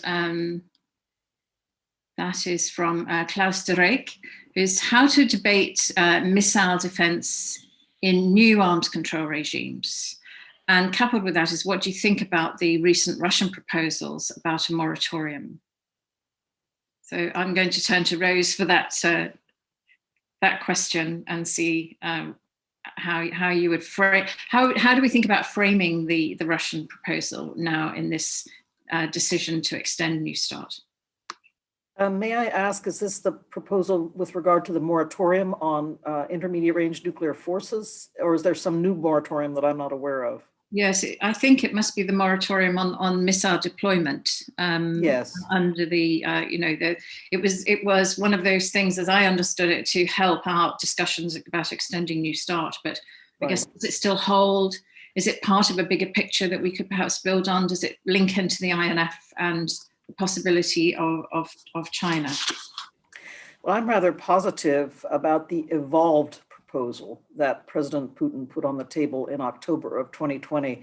When I was at NATO in August and September of 2019, the Russians made the initial proposal at that time, and I thought it was a propaganda ploy, to be honest with you, because they did not put the 9M729 on the table.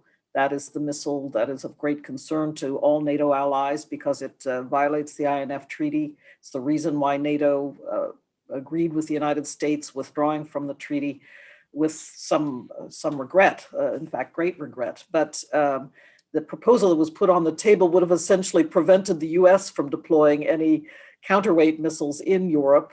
The ground-launched cruise missile of conventional nature that the United States is building for that purpose. So it would have precluded US deployment, but would not have touched the 9M729. So I considered it a propaganda ploy at the time. It also didn't have any monitoring and verification associated with it, although the Russians did do a demonstration, an exhibition in January of 2020 that had many, many questions associated with it.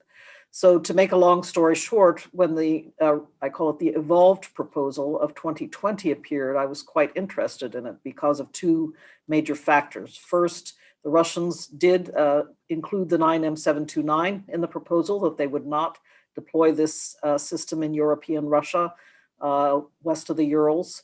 But they said they are not in any way admitting that it is a violation of the INF Treaty. They are taking a neither confirm nor deny approach.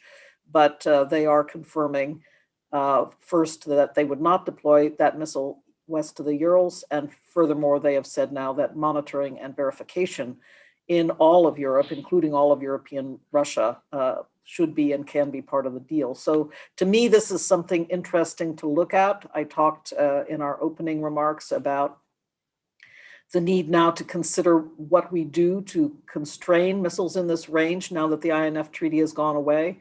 I think we do need to work with China, as I mentioned, and it's perhaps some kind of trilateral negotiation with the Chinese, the US, and Russia on constraining such missiles in Asia.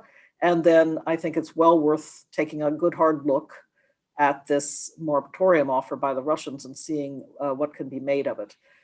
So we shall see. Again, I'm not speaking for the current administration in Washington in any way. So these are my own opinions of this matter. But I do think we may end up with the the emergence of a kind of regional approach to constraining missiles in the INF range in Eurasia. A regional approach that could come in the future to extend beyond US, Russia and China to other states in Eurasia that are deploying these missiles. Excellent.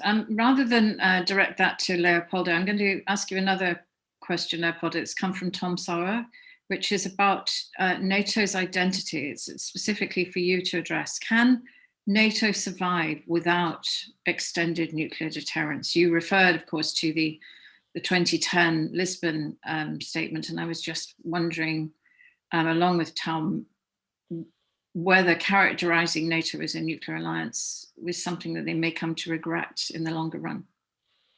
Well, I mean, historically, the alliance has always lived in the nuclear age. So we have basically no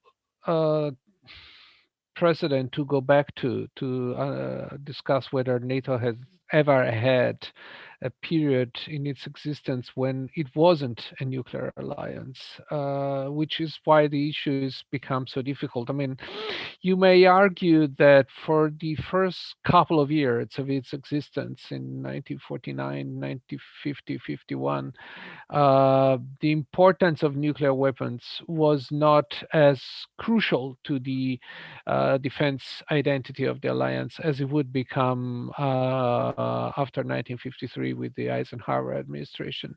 And perhaps that's the only reference we can use if we want to imagine and somewhat denuclearize NATO. But to reply to Tom, I think that the nuclear issue, the nuclear identity of the alliance has always been so important that it's hard to imagine NATO without extended deterrence. I mean, it's really, really difficult, which also has a consequence for the removal of the remaining tactical nuclear weapons from Europe, which will be an incredibly hard step to imagine, let alone implement if we ever come to that point. I mean, we came pretty close a couple of times, but I don't see that issue coming up for discussion anytime in the immediate future. And the declaration of the strategic concept in 2010 somewhat, I think, made it harder for NATO to alter this identity after being defined for the first time in its history a nuclear alliance. Thank you. I'm hoping that this answers Joe's question as well, which is along similar lines in the... Can I just quickly reply to that too? Yes, I mean, just add a couple of words, because I saw it in the chat, and Joe was asking, why makes it so hard? Why is it so important, since it has always been a nuclear alliance? Yes, absolutely, I agree. But if we follow I mean, if we think that we should stigmatize the reliance on nuclear weapons in order to decrease their importance and their salience in the strategic posture of the alliance, then declaring NATO formally a nuclear alliance, it does exactly the contrary. It strengthens the salience and the relevance of nuclear weapons in the alliance's strategic posture, rather than stigmatizing them. So there are lots of questions in the chat now, and of course we've got 5 minutes left, so I'm going to have to be brutal. So there are many of the questions in the chat really address the issue of China, and I think genuine puzzlement and inquiry as to how would NATO engage China, or one questioner put it as socialize China, I guess, or socialize others into the regime. You know, is it a way also perhaps of including South Asia in the discussion? I don't know. Is there a way in this can be broadened out? We've had the P5 discussions, as you say, but there've also been in the past the P5+3. You know, I think we can perhaps think of some other things that way that would help to bring in other states, even though there are much lower levels of nuclear capability overall. As you say, regionally, that may not be true. It may be true in terms of global, what we used to call strategic reach. So Rose, can I ask you about some ideas, and perhaps you, Leopold, if you can perhaps think about historically some transformational ideas that might help link to this bigger question about how to engage others, particularly China. Well, NATO in the last few years has taken a number of steps to engage effectively with China. I was proud, while I was the Deputy Secretary General, to have the opportunity to try to develop a regular Paul Mill dialogue with China. I worked on this for several years. We already have military to military consultations, which are more, I call them, more technical in nature, but we hadn't had at the level of ASG, the Assistant Secretary General. So for several years, I worked on this, took a trip to Beijing, had many discussions with senior Chinese diplomats. And in the end of the day, they did agree, just as I was leaving NATO, to having a regular Paul Mill dialogue at the level of the Assistant Secretary General for Political Affairs and the Director General of the Foreign Service, or the Diplomatic Corps in the Ministry of Foreign Affairs. So I'm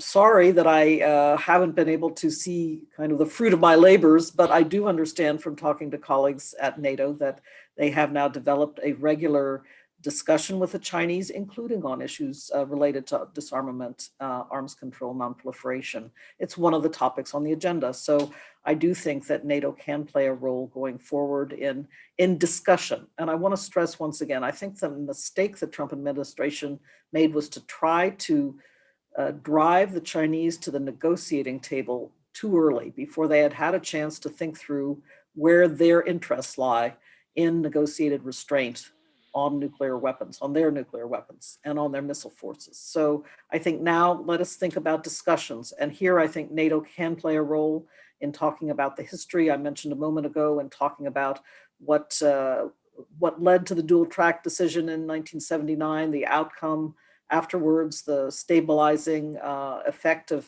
having a ban for many years on these fast flying or stealthy missile systems that can really pose a threat to critical command and control targets, that is intermediate range missiles. So because of that history, I think NATO can play a special role in talking to the Chinese about this set of issues.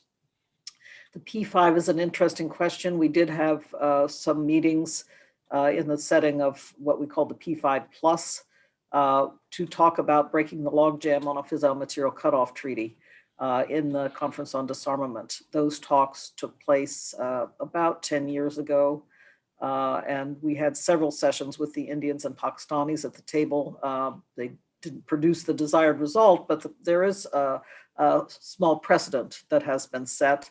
So I say, yes, the P5 could be used as a venue to add some additional countries in Eurasia, and to perhaps begin some broader ranging discussions. I will tell you, at that time, I had the idea of trying to gingerly step into broader territory, but all were quite focused and quite determined that we not step beyond talking about the FMCT. So I don't think it will be, as we say in American parlance, it will not be a slam dunk in the basketball parlance, but I do think a precedent has been set, and perhaps with some work in the track 2 setting and in the track 1.5 setting, we can bring those countries along to see that it could also be to their advantage to engage in more official discussions of these matters.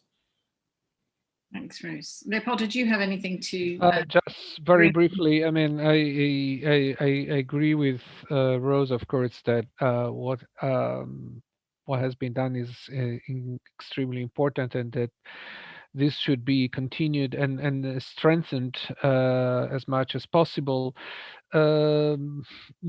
What worries me is, given the current difficulties of reconciling the European approach, the approach of a number of European states to China, and the difference with the US approach, how can this be reconciled inside the alliance in terms of common shared approach?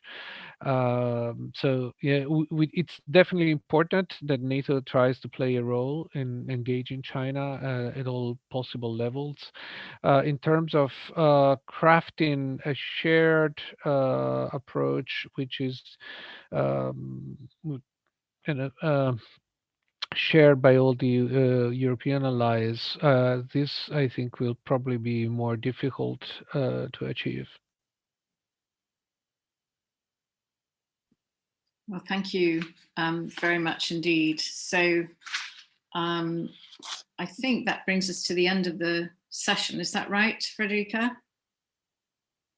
Yes, Patricia. That ends the session. With the time difference, I didn't want to get confused. So I want to, there have been other questions in the chats, and there's been some really interesting questions on no first use.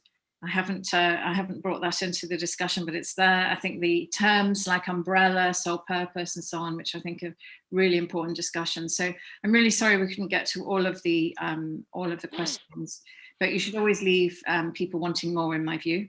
And so I think we could listen to you both all day. I think it's been a really rich discussion, fabulous papers. Thank you both very much. And I think it tees up very nicely for the next session. So I believe I'm over to you, Frederica.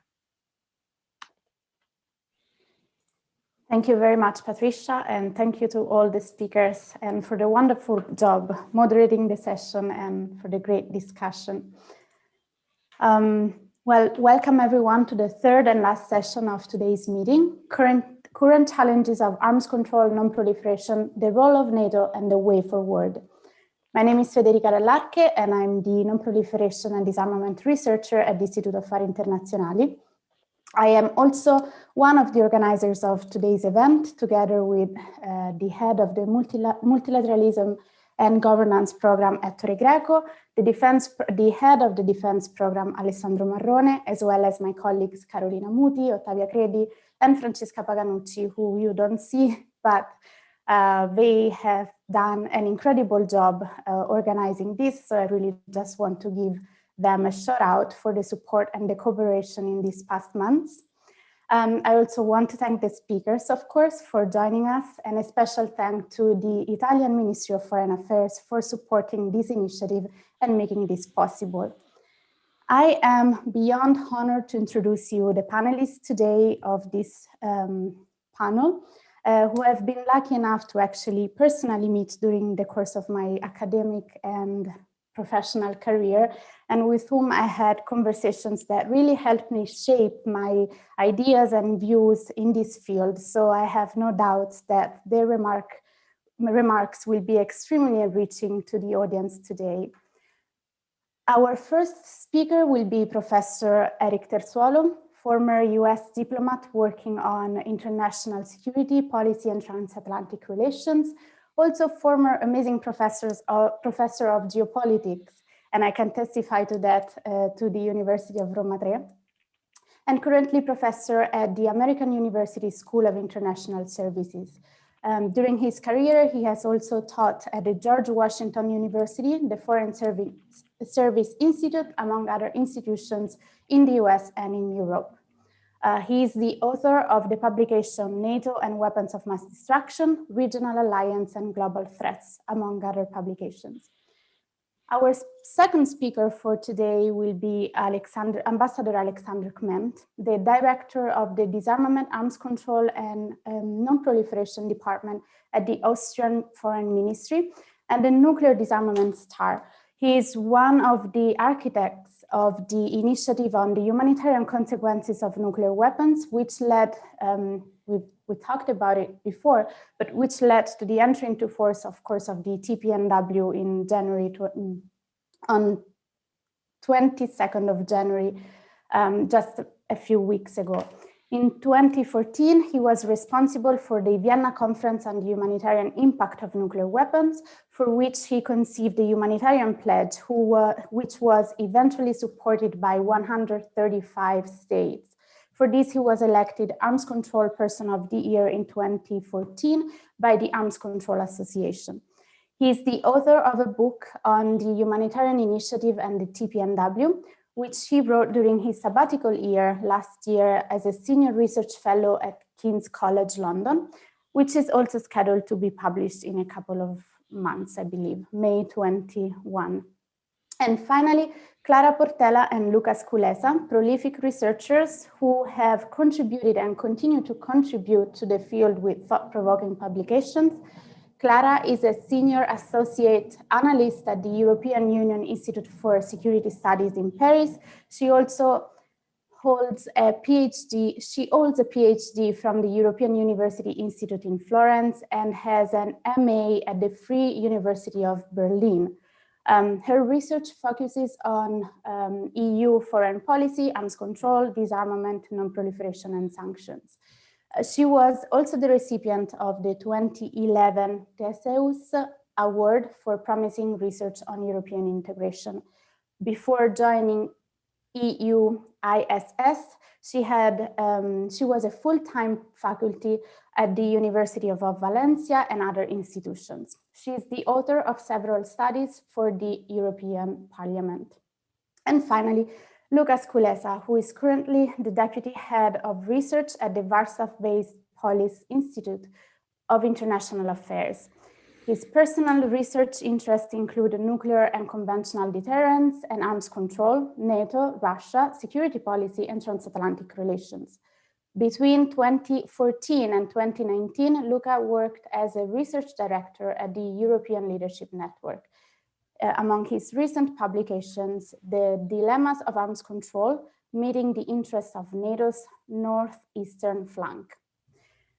I am sure that we will learn a lot from them, so I will just shut up for now and I will give the floor to the first speaker. Professor Terzuolo, the floor is yours.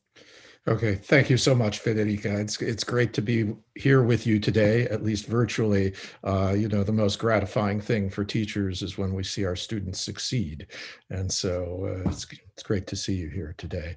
Thanks for bringing me in. Thank you to Yai, broadly speaking, for having put together a conference on a topic that, frankly, I've considered extremely important for a long time. I'm glad to see where it's getting more traction at this point. Last year, the NATO Defense College Foundation asked a group of us to write sort of forward-looking pieces about the security challenges facing NATO. And I produced a rather gloomy piece, I have to say, on weapons of mass destruction. While I reaffirmed NATO's indispensable role for consultation and coordination, and I argued that the NATO nuclear deterrent seemed likely to persist. At the same time, I also argued that we probably had entered what I called a post-arms control and post-non-proliferation era. My gloominess at the time, I will admit, stemmed rather heavily from the Trump administration's conduct. This sort of systematic attempt I saw that went far beyond the arms control and non-proliferation sector to dismantle the very idea that you could use treaties and international agreements to somehow establish limits, admittedly imperfect, on the conduct of states. The Trump administration worked hard to dismantle this. Fortunately, I don't think they succeeded entirely. Am I less pessimistic this year about prospects for arms control and non-proliferation cooperation than I was a year ago? Definitely, yes, I'm less pessimistic, but still proceeding cautiously, I would say. It does, just objectively, it makes a huge difference to have a president in Washington who is internationally known, respected, knowledgeable about international affairs, interested in arms control and non-proliferation specifically, and a staunch transatlanticist. Also someone who respects expertise and knowledge. We saw immediately the benefits of this with the rescue in extremis of the New START treaty. Literally, I think, what was it, 2 days before it would have expired? So I think this is a highly important thing. I would, however, be careful about reading too much into this or generalizing this excessively. For one thing, New START is bilateral treaty, and from experience, I will tell you, bilateral can be hard, but it's much easier than multilateral. Secondly, I think the START treaty has the virtue of dealing with the clearly delimited, clearly recognizable and definable interests of the two states parties. It does certain things, not others. It's not trying really to change the nature of international relations. Modest but highly feasible objectives.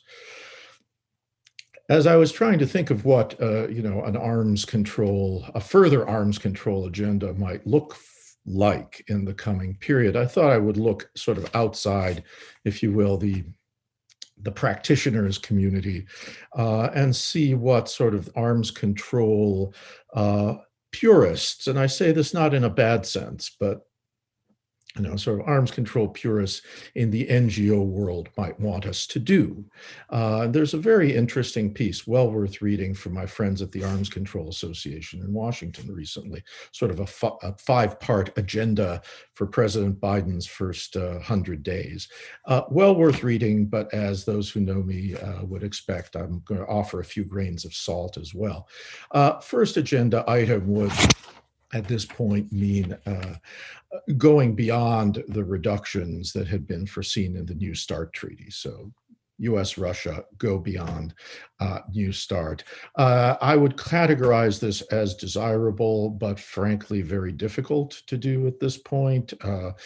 I think the state of the US-Russian relationship is going to be difficult for a while. I frankly welcome the tougher stance of the Biden administration vis-a-vis Putin. I think it's necessary, but it does have some consequences. Obviously, this is a sort of thing to talk about in NATO, though. It's a very NATO issue, frankly. Sort of aligned with this, the Arms Control Association proposes what they call reducing the US nuclear weapons excess.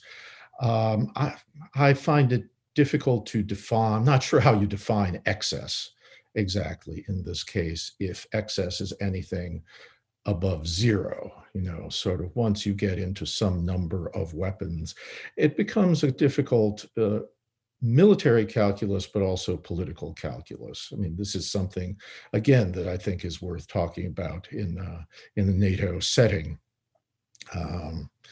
But given also this climate with Russia, I think this is going to be a sort of difficult thing to move ahead on.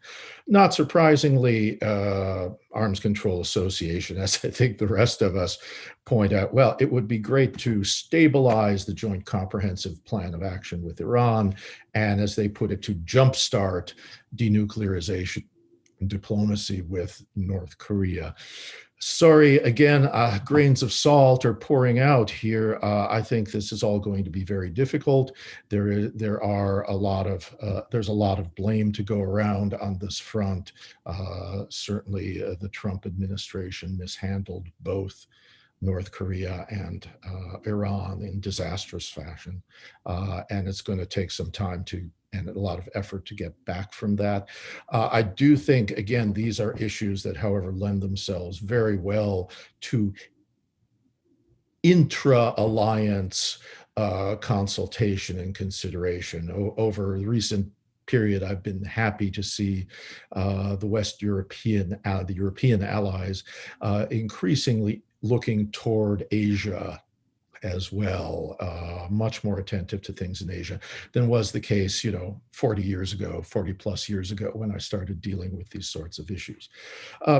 Finally, my friends at the Arms Control Association suggested a new focus and US leadership on things like NPT, CTBT, and Treaty on the Prohibition of Nuclear Weapons.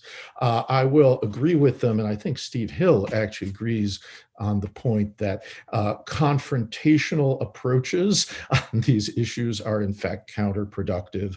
And I think you certainly see the US moving away from fruitless confrontation, which was the pattern over the last few years. That said, there's also this issue of using this as a sort of lever to break NATO nuclear cooperation. And I think this is something that the NATO countries want to think about very carefully. Bottom line here, this is, in any case, a vast agenda that requires, not just merits, but requires transatlantic consultation and concertation. And in my view, I'll close with the point, NATO has persisted in the post-Cold War period. It has been vigorous since the Cold War, in significant part because it is the indispensable and unique forum for continuous, in-depth collegial consultations on how we face our common challenges. With that, I close. Thank you. Thank you so much, Prof. And Ambassador Clement, the floor is yours. Thank you so much. My face is not normally as blue as it is on the screen at the moment. I don't know how to disable that. I'm very sorry about that. I would like to thank the organizers for having invited me to participate in this meeting. Thank you also for the very kind introduction. It's a great pleasure for me. I assume I have been invited to bring in the perspective of a state that has been supportive of the TPNW. I just wanted to say that I'm happy for the opportunity, and I do appreciate the interest in dialogue on this issue. So the disarmament, arms control, non-proliferation regime faces, of course, several challenges, but I will pick that one.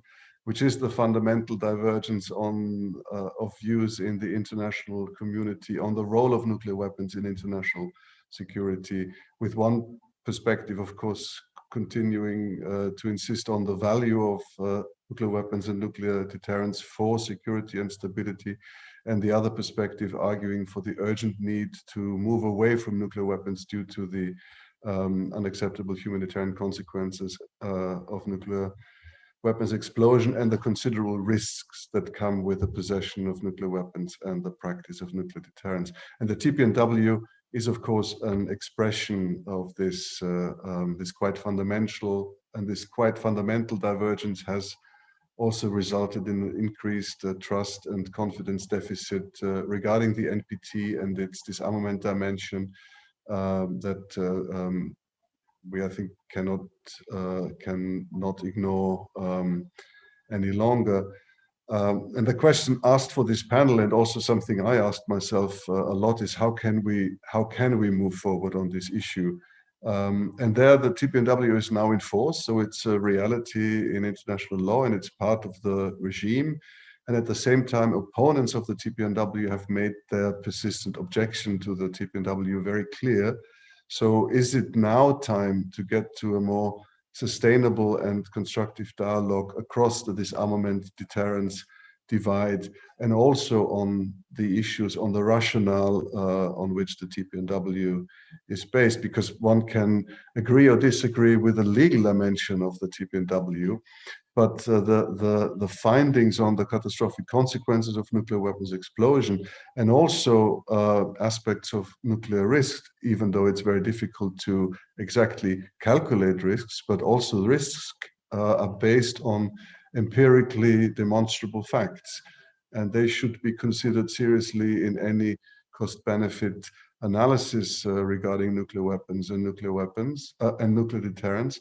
And this, of course, should be done in a much more inclusive way, given that nuclear risks are shared by all humanity, and we have not been able to do this in the international community in an inclusive way. I would argue there has been very little engagement on the substantive arguments that supporters of the TPNW have put forward. Whenever humanitarian consequences and risks were raised, the response essentially was to criticize the ban. But of course, the focus on humanitarian consequences and risks raises much more profound issues that need to be discussed, and that non-nuclear weapon states want to discuss. If what we know about the consequences of nuclear weapons explosions means that they're not only grave, but they're potentially graver than we previously thought, and they're certainly not fully understood in all their dimensions. Does this impact on the nuclear deterrence cost-benefit analysis and also on the credibility of nuclear deterrence? At what stage and at what level of humanitarian impact and at what level of nuclear risks would the deterrence equation start to change? Also, international humanitarian law, how exactly are principles of distinction and proportionality applied in concrete terms, including vis-a-vis third countries, given the transboundary consequences of nuclear weapons? What about the responsibility for cleanup, responsibility for accidents? These are very important questions. So from the TPNW perspective, I would say that it's the collective nuclear weapons policies and actions of all nuclear actors together that create an aggregated and interconnected set of global nuclear risks to which everybody, but also non-nuclear weapon states, are exposed, and non-nuclear weapons states are exposed to against their will and outside their control. So these are threat perceptions that stem from a concern about the consequences and risks of nuclear weapons. So they are not merely based on a humanitarian perspective or on moral, ethical grounds, but they are based on valid and pertinent security considerations. So for me, the question is the door now more open with the treaty in force? The whole question, will it be a ban or will it not be a ban? With that being solved, is it now possible to move into the inclusive and constructive dialogue on these fundamental issues. And I think that would be very important. The second point asked from the panel is the role of NATO, and briefly I will also do that maybe from a sort of TPNW tilted perspective. NATO is of course the most powerful military actor, and arguably the majority of other nuclear armed states define their nuclear weapons policies in one way or another in response, in reaction to NATO, or certainly in reaction to the US. And in 2010, it was already mentioned, the strategic concept stated that as long as nuclear weapons exist, NATO will remain a nuclear alliance. But I would say that, of course, the flip side of it is that given the preeminent role of NATO, that of course nuclear weapons will exist as long NATO remains a nuclear. That nuclear weapons will exist as long as NATO remains a nuclear alliance. The strategic concept of NATO also, and that's actually the next sentence, which I find really important, is that it commits NATO to the goal of creating the conditions of a world without nuclear weapons. So I just want to argue the point that creating or initiating credible movement away from a reliance on nuclear weapons and nuclear deterrence would probably create these conditions more than anything else. And who other than NATO would be the actor from whom such a movement should be initiated? And of course, it's also in line with responsibilities under the NPT of Article 6. So vis-a-vis the TPNW community, NATO could declare that it understands the nuclear risks and threat perceptions faced by the vast majority of non-nuclear weapon states because of current aggregate nuclear deterrence and nuclear weapons policies. NATO could declare that it also understands that nuclear deterrence is not a sustainable security policy in the long run, and that it also wishes to move away from a nuclear deterrence-based security architecture, which could be identified as a clear policy goal. And this has, of course, nothing to do with the stance of the TPNW and the persistence objection, but it would open the door for a much more constructive dialogue on the sustainability of nuclear deterrence, and a dialogue where the humanitarian consequences and risks of nuclear weapons for all humanity would be weighed against the perceived benefit of nuclear weapons. And it would also, this sort of opening for a dialogue would indicate a forward movement, opening dialogue and on a move away from nuclear deterrence would indicate forward movement towards the allegedly shared goal of a world without nuclear weapons, which, if one reads the TPNW, quite frankly, large parts of the international community have lost faith in that. So it would rekindle this and would be a very important aspect. I stop with that. Thank you very much. Thank you very much, Ambassador. We have now Lucas Kulesa. Thank you very much. And let me start with thanking the organizers, grazie mille all'Istituto Affari Internazionali. And this is the last thing you will hear from me in my version of Italian.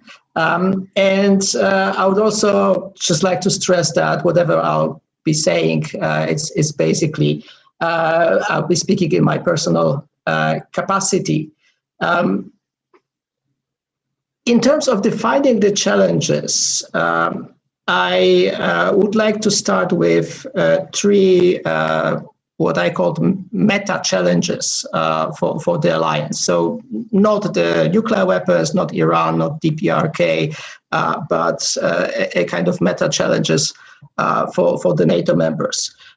Challenge number one is reclaiming arms control as a tool, one of the tools in the toolbox for managing adversarial relationship, primarily with Russia. So something that's already been discussed today, reclaiming arms control as an equal tool to deterrence, defense, to signaling, to sometimes pushback.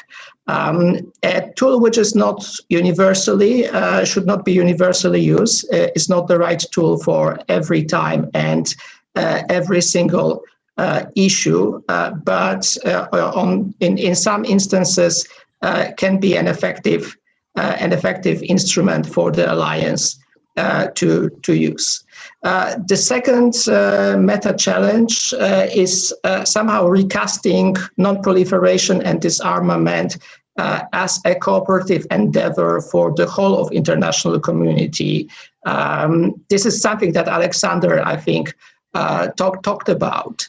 And here we should not be in for the next 5 years, we should not be in the celebratory mood because of the extension of the New START, but we should definitely look for the next opportunities in the bilateral setting between the United States and Russia, in the setting that involves other nuclear weapon states or nuclear armed states, but also beyond it. And the idea that we should come back to discussing substantial issues instead of this current, this pretty escalatory language about which approach is better, which approach is worse, I think it's the way to go. And I agree with Alexander, by the way, that NATO member states should do a little bit more in terms of explaining how the alliance would actually work towards creating the conditions for nuclear disarmament and moving alongside the move by the nuclear armed states.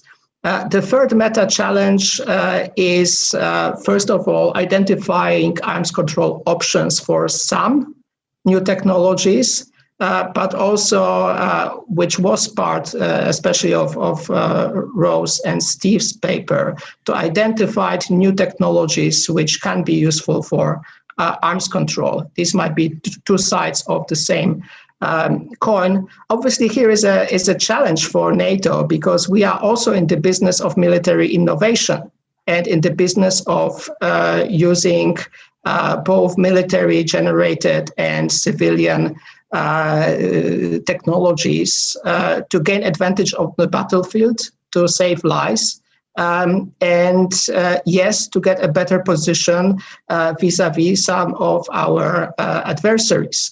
So there always has to be a reality check by NATO whether an arms control tool is actually the proper tool to be used. Moving from these kind of meta challenges to the specific task list from the alliance, and we can go back to the specific areas later on in the discussion.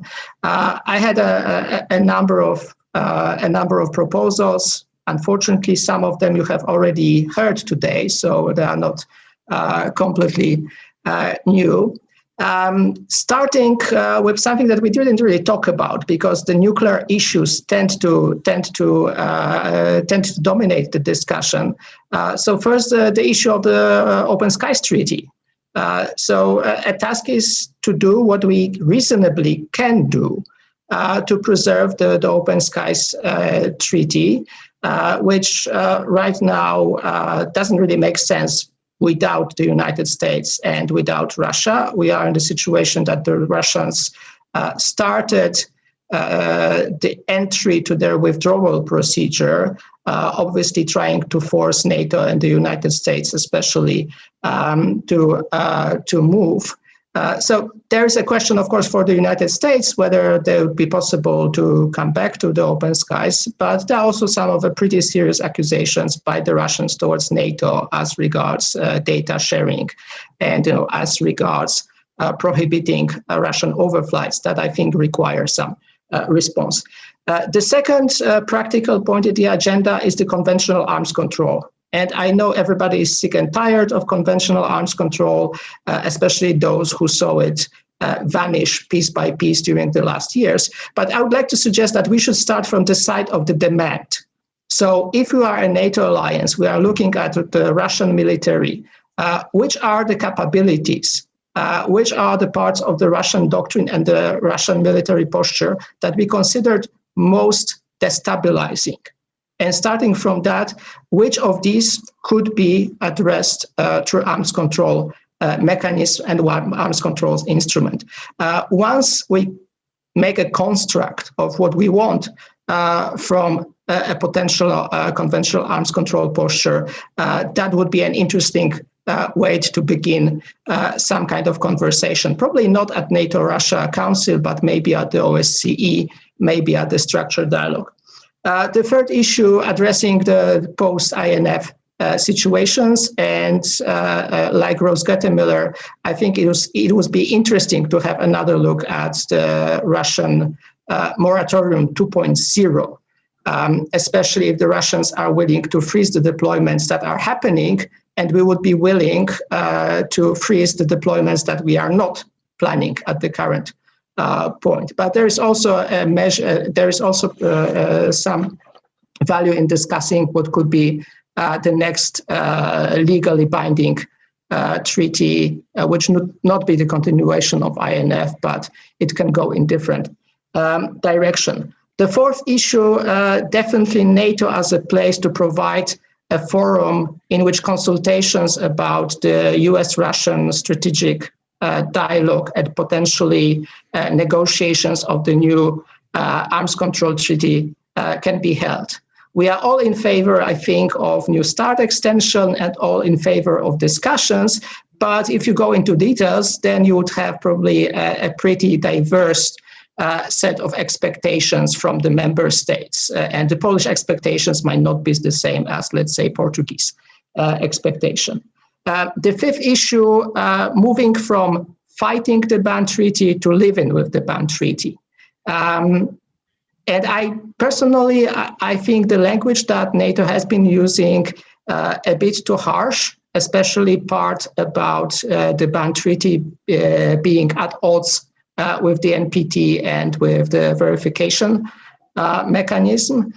So before we go in to discuss the substantive agenda, step one might be basically finding a perfect formula at the NATO review conference in August to acknowledge the ban treaty's existence, because it does exist, and maybe even to acknowledge its contribution to the NPT's goals.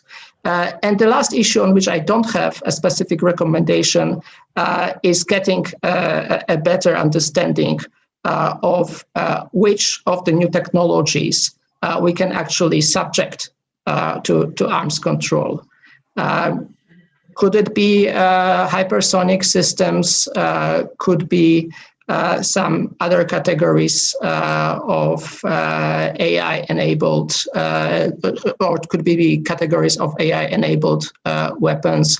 I think we are against a moving target, and there is also a range of opportunities that our military see in these emerging technologies.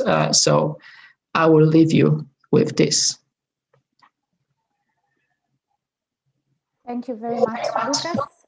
And our last panelist, Clara Portela. Thank you very much, Federica. I hope that everybody can hear me. Okay. So basically, I just have two points to touch upon, which have already been discussed by previous speakers. So I'm hoping not to take too much time. So one of them concerns the role of NATO with regard to the TPNW. And the second one concerns education, or let's say arms control education, with the European public in mind, or having the European public in mind particularly. Now, the perspective from which I approach the role of NATO in the field of arms control is the influence that NATO exercises on the EU, given that most EU members are simultaneously NATO allies, and also the role that these are likely to play in the 10th NPT review conference. So basically, there are two ways in which NATO, not one, NATO could approach the ban treaty.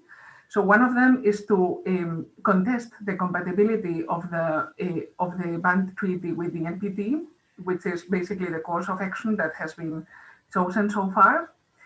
And another course of action would be to favor an interpretation of the ban treaty that does not rival with the NPT, and that basically encourages ban treaty signatories to remain active members of the NPT process.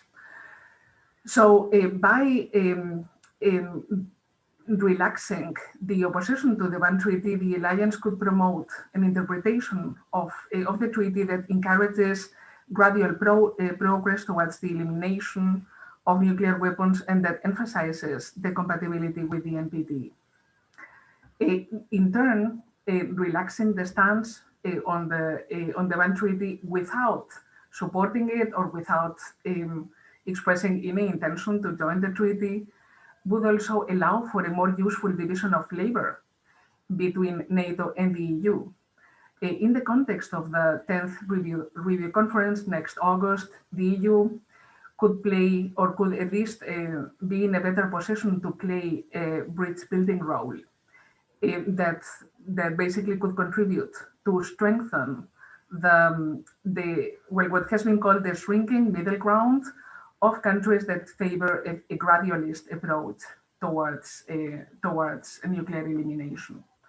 So in the result of this, let's say, a modification of this relaxation of opposition to the treaty would not be necessarily to encourage the adherence to the treaty of anyone, but basically strengthen the position or basically the support for a gradualist approach that is at the moment promoted particularly by the stepping stone approach that Sweden has been leading over the past few months. And my second and final point has to do with arms control education.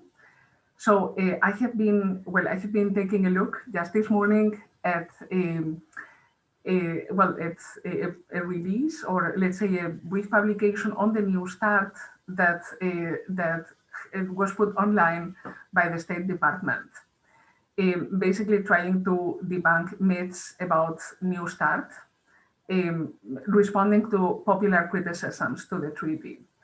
I think that the popular knowledge of what arms control is even worse among the European public, and this makes it difficult for the broader public to understand efforts towards arms control. So, in the case of the European public, we do not have anything like an aggressive, consistent public diplomacy effort to inform the public about what's the point of arms control and what is the role of not only of the alliance but also of allies. So this is something that NATO could also emphasize and highlight, basically in order to educate the public. Thank you so much, Federica. Back to you. Many thanks, Clara. Thank you so much for all your remarks. Some highlights. NATO remains the fundamental transatlantic consultation forum, and probably should also be the forum for US-Russia strategic dialogue. I'm sorry, let me put my notes here so you won't see my scalp. Other takeaway, the TPNW could be a starting point. At least NATO countries could acknowledge its existence and contribution to the regime, and possibly explore the compatibility with the NPT.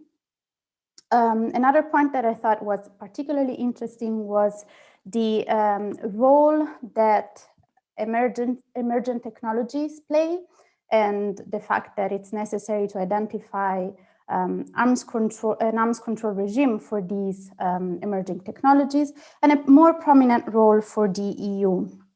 These are some takeaways from the discussion. Before I open the floor for live questions, we had given the possibility for the audience to submit questions in advance. So I have already a large group of questions. I've tried to compile them. Some of these questions, the first group of questions is related to the relationship that NATO and EU countries could have with Russia and China. I know we've touched upon China a lot in the previous session, but I think it would be interesting to hear from our speakers as well. So the question is, what kind of incentives should NATO and EU countries offer to Russia and China to engage in further arms control processes? And specifically to China, can NATO really play a role in convincing China into joining a trilateral agreement, a sort of post-INF New START or Open Sky Treaty? Professor Tirsuolo already said that bilateral agreements are way easier than trilateral or multilateral. But if this is possible, what steps should be established and what measures should be necessary for have this trilateral agreement in place? And also on China, how to incentivize the country to adopt an arms control culture based on transparency. And this is a little bit related to what Lucas said in the past before about emerging technologies, especially on those gray areas between nuclear and conventional, so emerging technologies such as cyberspace and artificial intelligence. Is there a way to convince China in embracing a more transparent culture in this sense? I would go in the same order that we went for the presentation. So Professor Eric Tirsuolo, if you want to take the floor. Okay, just briefly, I think the use of the term incentive and incentivize at various points there is interesting. I think we need to be a bit careful about incentivizing and thinking of this in terms of as our, say, NATO's needing to give Russia something or give China something. I would reject the concept of incentives in that form. I would describe it, these may not be the best words, but I do think we should think about how we can make it easy, if you will, for Russia and China to enter into constructive dialogues. But it's not quite the same thing, I would say, as incentivizing. I think we need to push with caution. I think the first step sort of for NATO, US and Russia is definitely US and the NATO allies talking about how we deal with Russia and having our game, our things straight before moving to a step with Russia. I think the concept of bringing China into things, well, we need to be a little careful about that. I think a lot of the reasons that we ran into problems with the NPT extension issue was the insistence for a time of the US administration on bringing China in, making it somehow a tripartite treaty when we were actually talking about the extension of a bilateral treaty. Part of this, I think, is sort of a lack of understanding, but part of it was also the administration's obsession with China. So we need to step back a little bit and take a more analytical posture. Where can we actually bring China into things or encouraging them to join? So proceed with caution on both these points, I guess I'd say. Thank you. Alexandra, do you have any words on this? No, thanks. I'll pass on this question maybe to have more time to answer TPNW questions. And they are coming, so. Lucas or Clara, would you like to take on these questions, or should we move forward? I can just say a couple of things. Just like Eric, I jumped a little bit when I heard the word incentive, because this is exactly how we should not approach arms control if we think about arms control the way I suggested. There are NATO member states' interests and there are Russian interests, and they should not involve love for arms control. But the reading of their interests. So Russia has not violated New START and supported early on extension of New START because that was in their interests. That's how it is sold. Russia violated the INF Treaty because staying in the INF Treaty was not considered in their interests. So if we approach it from the viewpoint of the Russian interests, and I think there is Russian interests in terms of mutual restraint, predictability, and transparency in some of the areas that I mentioned, then we have an opening. But thinking in terms of what else can we put on the table to make Russia happy, I think is not the right one. On China, just one point that I'm always a bit surprised that China gets a pretty easy treatment in various non-proliferation and disarmament fora. NPT included, but also various UN fora. China says, we're the smallest nuclear country, and you have to understand our lack of transparency, and we have new first use policy. And a lot of people are basically saying, yes, you are right. Thank you very much. Thank you for explaining it. So I think we should expect more from the Chinese colleagues, at least when it comes to the area of transparency. Thank you. Thank you, Lucas. Couldn't agree more. Clara, would you like to jump in, or should we skip to the next question? I think that I can pass because we only have 10 minutes left and there are still plenty of questions. Thank you. Thank you. Well, the next group of questions is, of course, about the TPNW and nuclear disarmament. This, I think, is a question that was also asked yesterday during the Young Scholar virtual meeting. But I think it's very interesting, so it would be worth it to asking it again. What are the reasons that make nuclear arsenals so hard to let go of? Is it a doctrinal problem, or rather, is it really the lack of an equally effective alternative? And before we go into this question, a little bit more about disarmament. General and complete nuclear disarmament would, of course, require highly intrusive verification mechanisms, sanctioning procedures for transgressors, but also social investments.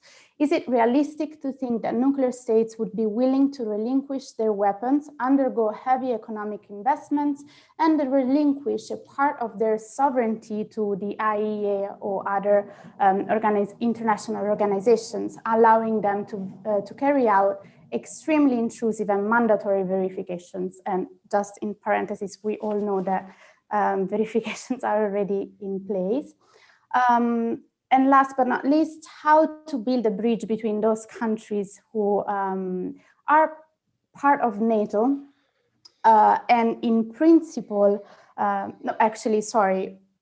how to take those countries who in principle support the TPNW, but in practice are part of NATO and therefore being part of the alliance cannot really express their support for the treaty? And is it even a realistic goal to think about this? So perhaps, I don't know if it's all clear. I've tried to summarize all the questions, but I think Alexander Kment, if you would like to take these questions, and then we can go to other speakers. Thanks. I don't think I can take all questions. On the difficulty, I would say nuclear disarmament ultimately is difficult if conceptually these weapons are seen as essential. And as long as a conceptual switch is not made, we will just not get there. And I think this is, in a way, the logic that TPNW tries to apply is, I mean, we have all agreed to that objective. I think countries that rely on nuclear deterrence can only manage conceptually the goal of nuclear disarmament if it is linked to a future far distant security environment where these weapons are not needed. This is why it remains in the far distance. And where the TPNW comes in with a humanitarian and risk focus is to try to make the point it's actually too dangerous, and the assumptions on which nuclear deterrence approach is based don't hold up to scrutiny, or at least we have to have a discussion. What are the parameters for it, and when, at what level do they not hold up for scrutiny? So once you then reach the moment where you say that actually we really want to get rid of these weapons, then you are in a mindset where nuclear disarmament is possible. So that's I mean, it's a bit of a simplification, of course, what I said, but this is the logic of so you have to make the switch of actually wanting to get there. And I think that's part of the trust and credibility deficit that I also mentioned. And then I wanted to answer a second question, which I've forgotten. It was the last one that you raised. Can you just repeat? Yes, the first one was why it is so difficult to let go and the last of nuclear weapons. And the last one was how to, in a way, convince nuclear countries that are in NATO. Yeah, first of all, if you believe in polls, the majority of peoples in European countries are in favor of nuclear disarmament. And there is a recent poll also that they're in favor of joining the TPNW. What does this mean? Of course, it depends on how the questions are asked. But I tried to lay it out in my presentation that there is a way of engaging with the TPNW which stays clear of the legal issue. I understand for political reasons at the moment it's very difficult for NATO countries to join the TPNW, even though I would argue it's not impossible, and there are interesting and important studies that make this point. So it's not incompatible, it's a political choice, but to engage with the arguments of the TPNW, you do not need to join the TPNW. And I tried to lay out some of those. If there is an acknowledgement of the humanitarian consequences and risk, and the next step is then, so what are what follows from it? What is the discussion that can meaningfully be had on those issues? And that's a way of engaging in the political field rather than the legal field.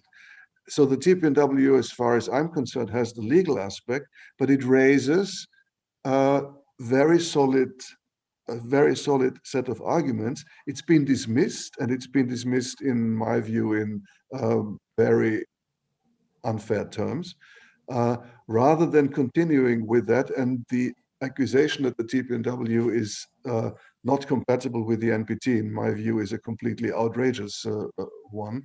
And I see some signs that this is changing. So rather than continuing with that mindset, ultimately we need to get to that kind of dialogue on the profound issues, because there are these differences, and we have brushed over these differences in the NPT, and maybe it's not possible to solve them, but at least it's important to try to narrow it down, to try to get to some parameters, and to try to have the discussion on that also takes into account the perspective of non-nuclear weapon states who feel that their perspective just simply hasn't been taken into account in the NPT context, where of course the rules have been set in a certain way. The kind of diplomatic documents that we get as outcome are fudged, and differences are obfuscated. So maybe we reach the end point of that, and the TPNW signifies that kind of discussion, if we want to move forward as international community on those very contested issues, we need to have this discussion. And we've not had this discussion since, and I think we have to have it. So that's the way of building bridges. Can we resolve the differences? I don't know, but we do not have this discussion. I think it's very important to have it. Thank you. Sorry for this long answer. No, thank you. Actually, it was very interesting, and it's true. I mean, if there's no negotiation and no discussion, it's very hard to find a common ground. I have a question for Clara Portela specifically, unless other speakers want to reply to Lucas. You wanted to? Oh, no, okay. Then to Clara Portela, do you think that the EU will be able to find a common position to be the bridge builder you've mentioned before, given the differences among its member states on WMD policies and specifically nuclear? Thank you very much. So I would like to highlight that the EU has a coordination framework that has as an objective precisely to bring about common positions. And in the context of the NPT review conferences, they have been trying to hammer out a consensus already for decades. Now, in the past, in the latest review conference, this didn't work. But I would be particularly hopeful that this might work again for the coming NPT review conference, precisely because these mechanisms are in place in the context of the common foreign and security policy. However, the most important factor that is preventing the re-establishment of some consensus at European level is precisely the strong opposition by NATO. So if NATO was to flexibilize and to relax a bit its opposition, there might be a more space, more latitude, but yeah, basically more space for the members of the EU to try to bring about some sort of minimal consensus that later can be exported to the review conference. Actually, in the years, in the 2005 and particularly 2010 review conferences, the EU was moderately successful in building some consensus that could later be exported, and it managed to agree some language that became consensual. So the idea would be to try to repeat that exercise, and it's actually not very it is a bit closer, or we are a bit closer to that objective now than we definitely were around 2015. But I mean, for that, it would be very useful if NATO would also construct its attitude to the ban treaty slightly differently. Thank you. Thank you very much, Clara.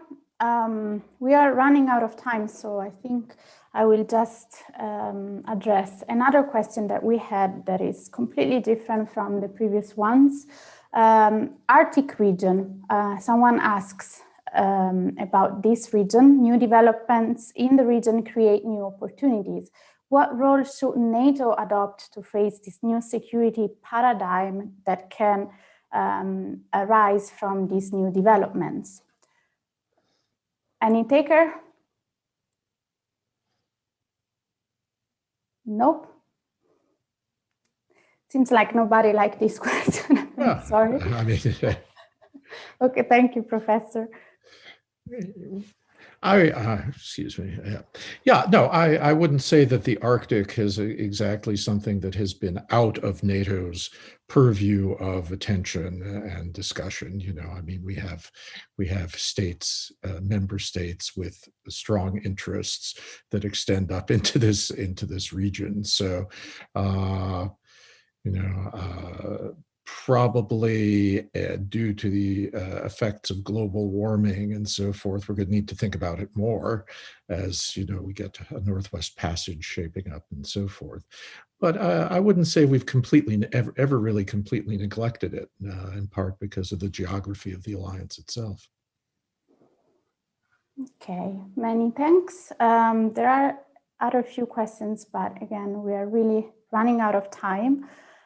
So please allow me to thank you very much and send you a virtual round of applause for your contribution today. I think it was very enriching. It's always nice to hear, I think, different perspectives. So thank you again. A little bit of an announcement for the young people who are tuned in. This morning, Ettore Greco talked about the other initiatives that EI is doing towards non-proliferation and disarmament. Today, in fact, is actually one of the events that we are trying to implement to bring the younger generation closer to non-proliferation, disarmament, and arms control issues. So I would highly recommend you to keep following EI's website and the EU Non-Proliferation and Disarmament website for new opportunities like the one we had yesterday and today. In particularly, right now we have launched the Young Women in a Non-Proliferation initiative that aims to bring young women to the field, but also the next generation in MPD. And the mentorship program, which will be open for another 10 days roughly. And now I would like to take advantage of my role as a chair to introduce our last speakers for today, Ambassador Carlo Trezza and Ambassador Francesco Maria Talò, who will deliver the concluding remarks. Ambassador Trezza is currently a scientific advisor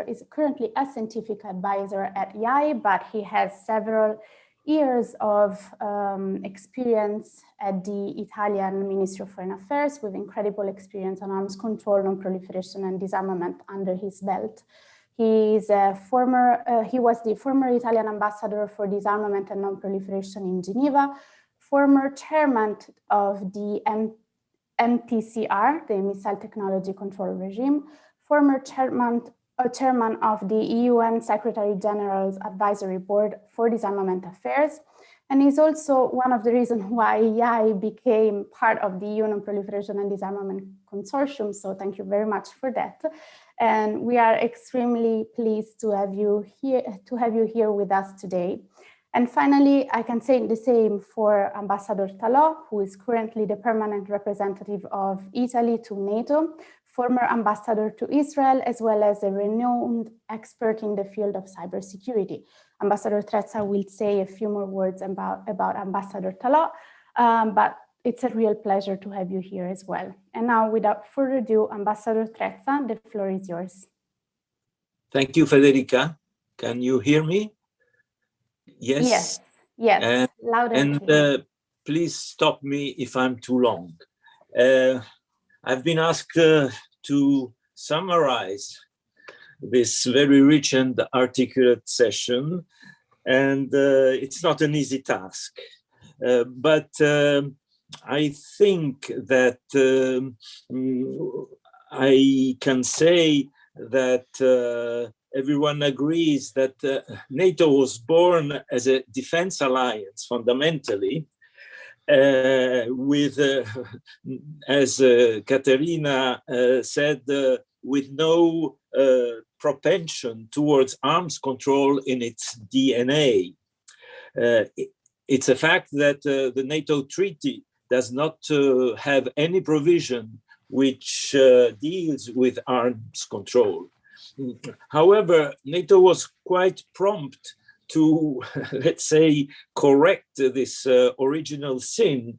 And since the 1960s, it realized, as Lucas said, that arms control is also a tool to enhance security and the security of its members. So indeed, since the early days, NATO started participating in crafting some of the major developments that took place in Europe with regard to security and arms control for European countries. Let me recall its role in crafting the confidence-building measures within the framework of what was then the CSCE, but especially its role in the negotiations on the MBFR, the Mutual Balance Forces, conventional forces. And this was the area at the time in which NATO was more active, the conventional, in the conventional field. I want to recall that, in fact, the MBFRs were really negotiations between NATO and the Warsaw Pact, where indeed NATO as such played a significant role as far as I remember.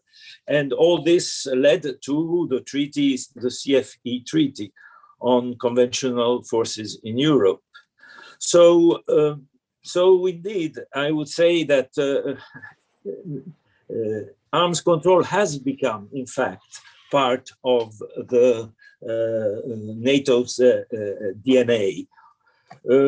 And for me, at least in my experience, the greatest success story of NATO in this field was the switch from the conventional area to the nuclear with the crafting of the INF Treaty, which indeed I think was the first time in which this concept of the dual approach, dual track approach to arms control was indicated. I have a little of a different recollection from Leopoldo Nuti on the role of NATO and its members in the negotiations with the INF. I remember the special consultative group being extremely active in coordinating our positions in view of this treaty. In particular, of course, the countries which were immediately concerned, the countries where the new missiles were supposed to be deployed. So altogether, I would say that the experience and the background of NATO has become quite rich in this field. Of course, the United States is I would say, the majority shareholder of NATO, and therefore what happens in Washington has clearly an impact on the developments of NATO's attitude. And it is clear that the past 4 years were 4 dark years for arms control, but right now they are already behind us, and I would say that we have now positive expectations with regard to the new administration, and the prompt and immediate with the extension of the New START treaty is, I think, clearly a step in the right direction. And this decision was taken without any hesitation and without preconditions. Hopefully, the same thing will happen as far as the JCPOA with Iran will follow. I would like to conclude with expressing a certain amount of concern with regard to the incoming NPT review conference, because indeed this will be, I think, a tough time. NATO will have a tough time during that conference, because it will be the first, let's say, encounter, and I hope not the first clash with the countries which have either signed or ratified the TPNW. Because indeed, there are, whether we want it or not, some inconsistencies. It all depends how the parties will play their game. Because the countries which have joined the TPNW, in theory, should not recognize the nuclear status of the 5 countries which to which the NPT grants the possibility of having nuclear weapons. So if this happens, if the TPNW countries approach the NPT expressly saying that they don't recognize the nuclear status of the NPT nuclear states, then there will be a problem. Another problem, which will be a problem for NATO, is that whereas the NPT says nothing about stationing, but doesn't forbid it, the TPNW expressly forbids the stationing of nuclear weapons in other countries. So indeed, the question of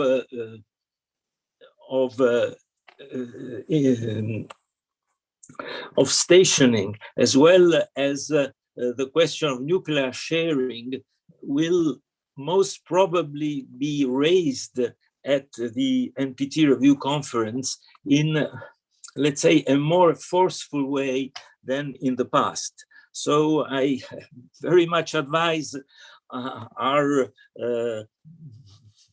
colleagues who will be participating in this conference this time to go there very well prepared. And I mean, these are the remarks that I wanted to say, and I thank you for your attention. And I now give the floor to Francesco Maria Talò, our present permanent representative in Brussels at NATO. I had the pleasure of having him in my team when we were at the Secretariat, the General Secretariat of the Ministry of Foreign Affairs. I saw him working in Tel Aviv as an ambassador, and I really wish him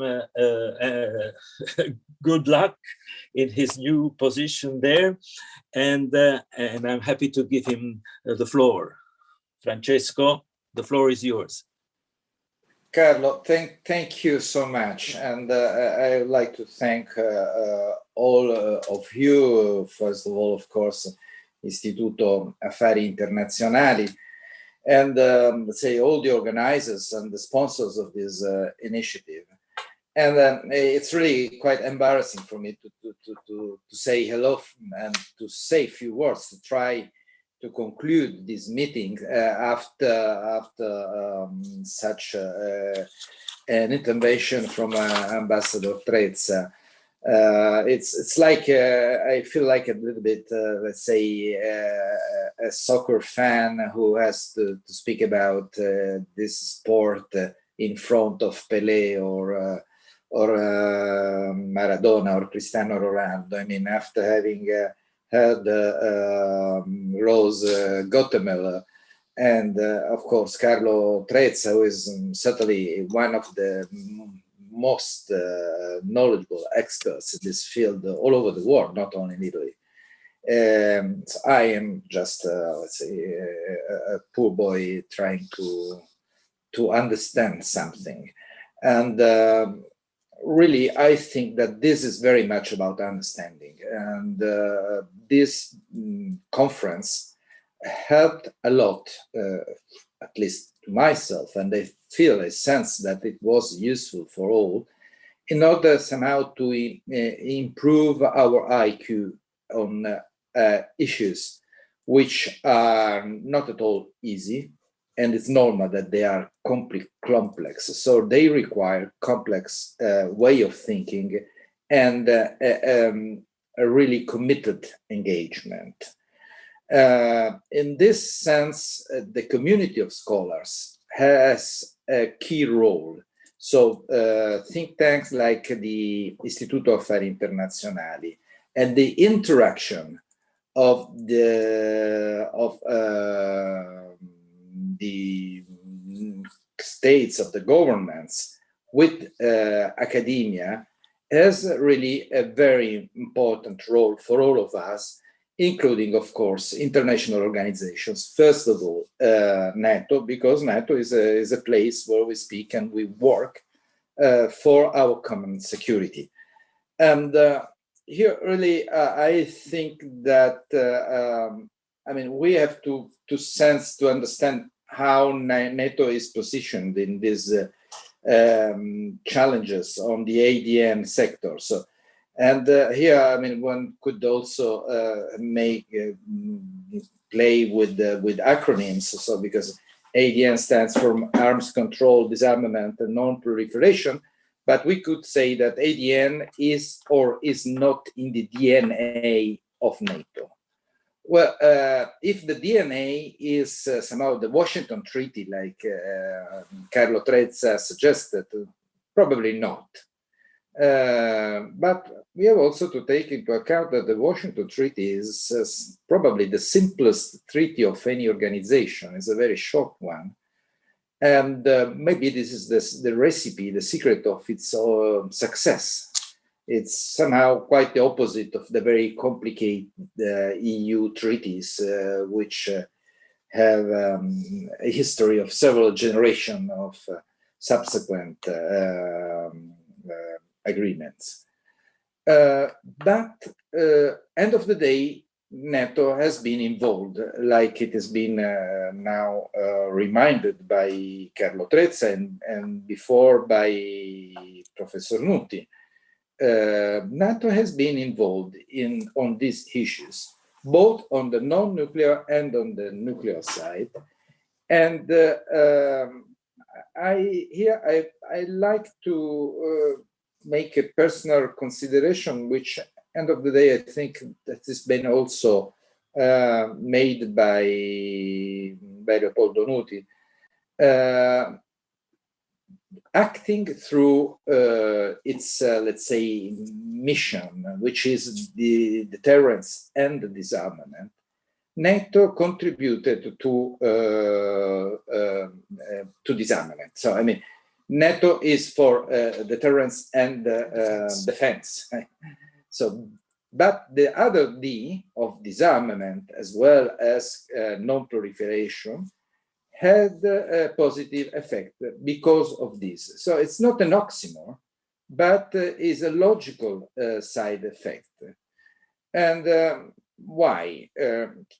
For instance, when the NPT was born, there was a big debate, especially in European countries, including Italy, about the opportunity or not to join this new instrument. I feel, I guess, that our countries, the European countries, especially, let's say, the major one who at that time had the possibility of becoming nuclear countries, they understood and accepted the convenience of being part of a non-proliferation treaty because they were under, let's say, the US nuclear umbrella, and they were part of an important deterrence and defense system, which was NATO. So this made it possible for us to make an effort to renounce to something maybe important in terms of traditional military instruments of power. And end of the day, we can say that most of Europe is composed by non-nuclear countries, at least let's say, in the sense of the P5 and NPT classification. But of course, there is a more general relevance of being part of an alliance which provides this kind of guarantee, which is so much important for all of us in providing security. And this is because deterrence is part of, let's say, the tools which can help us to negotiate, can help us to work also having equal strength in order to have a more secure world at a lower level of presence of weapons. Now we are facing a very interesting phase because we are somehow in a new context with the new US administration, with NATO which is responding to new challenges and so is trying to adapt itself. And this is also something quintessential in NATO's history, this continuous process of adaptation. So in these very days, so we are going to have tomorrow the meeting of our defense ministers, and they will discuss a process which is called the NATO 2030, which is certainly a typical adaptation process. Adaptation to what? To new challenges, to new international situation, where, for instance, we have an emerging power like China. We have new challenges which, for the first time, are not human, let's say, because climate change, for instance, is now a security challenge. It's not a weapon per se, but it's a threat. And the threat is even bigger because it's not controlled neither by a state actor nor by a non-state actor, but by nature, but somehow is provoked by humans, which are ourselves. Then we have the pandemic. So really, we have a huge menu of challenges to deal with. But in the same time, we have to deal with the traditional issue of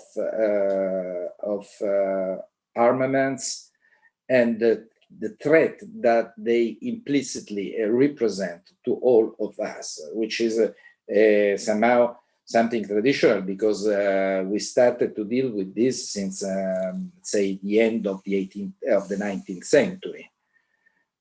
But now it has also very different characteristics, very different futures.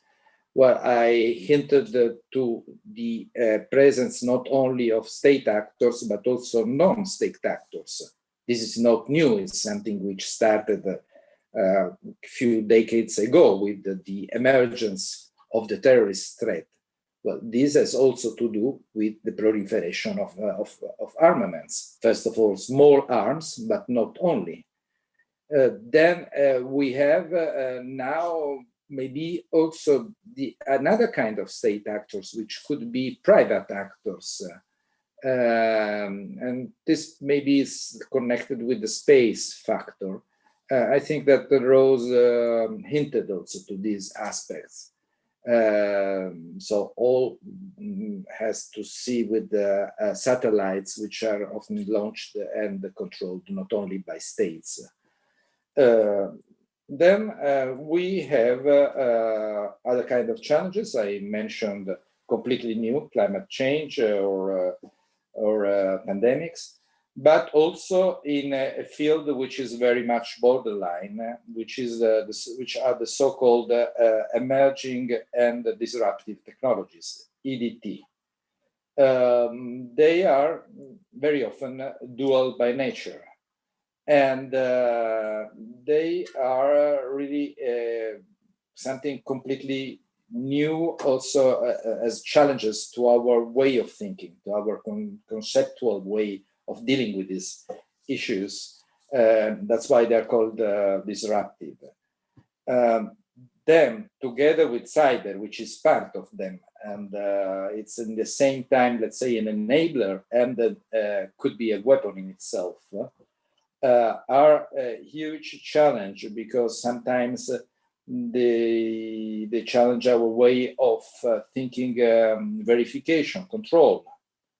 They are big challenges, for instance, to our capacity of keeping human control in decision making. And this is the big issue of autonomous weapons. Here we have also huge challenges of ethical nature.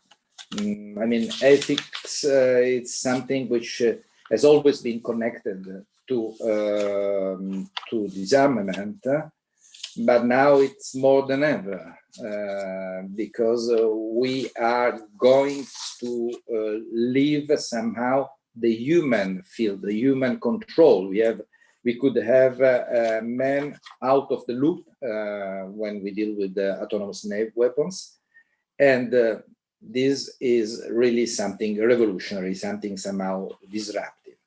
There is the issue of artificial intelligence, of course. These are the big issues we are dealing now also at NATO. In the same time, we are in this new environment where, for instance, on the same time, we have a new administration which just days after took office made a very important and positive step together with Russia with the renewal of New START treaty. But in the same time, we are having a renewed situation of great power competition.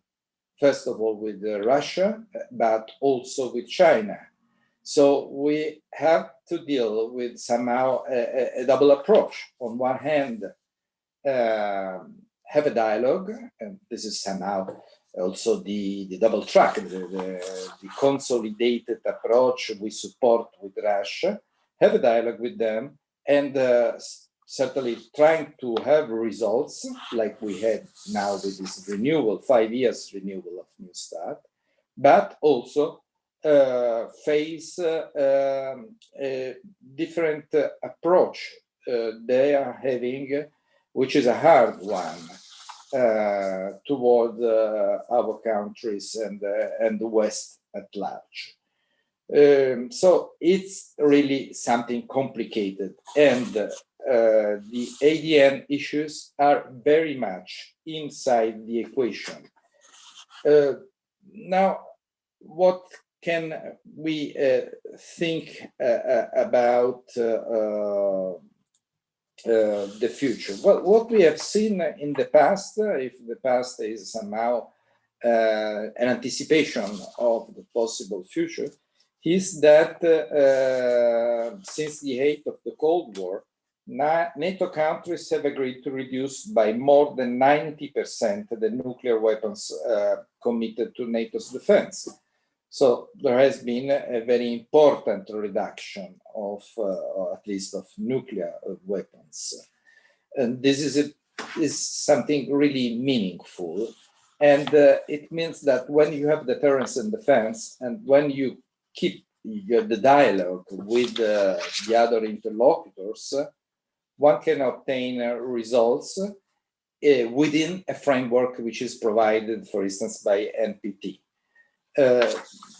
In this sense, another consideration which I think on the historical terms, what is called the Great History, could be maybe interesting, is that for the first time in history of mankind, during the last 75 years, we had something completely revolutionary. And these years, not by chance, are the decades of NATO's history. What happened? That for the first time, categories of weapons, generations of weapons have been invented, they existed, for their, let's say, natural lifespan, if we can say this, and then they became obsolete without having been used. I don't know if it never ever happened in human history to have a weapon which is not used. And normally, if you invent something, if you invented a weapon, you do it in order to use as a weapon. What happened is that they have been used maybe as a factor of deterrence, but not as a factor of distraction.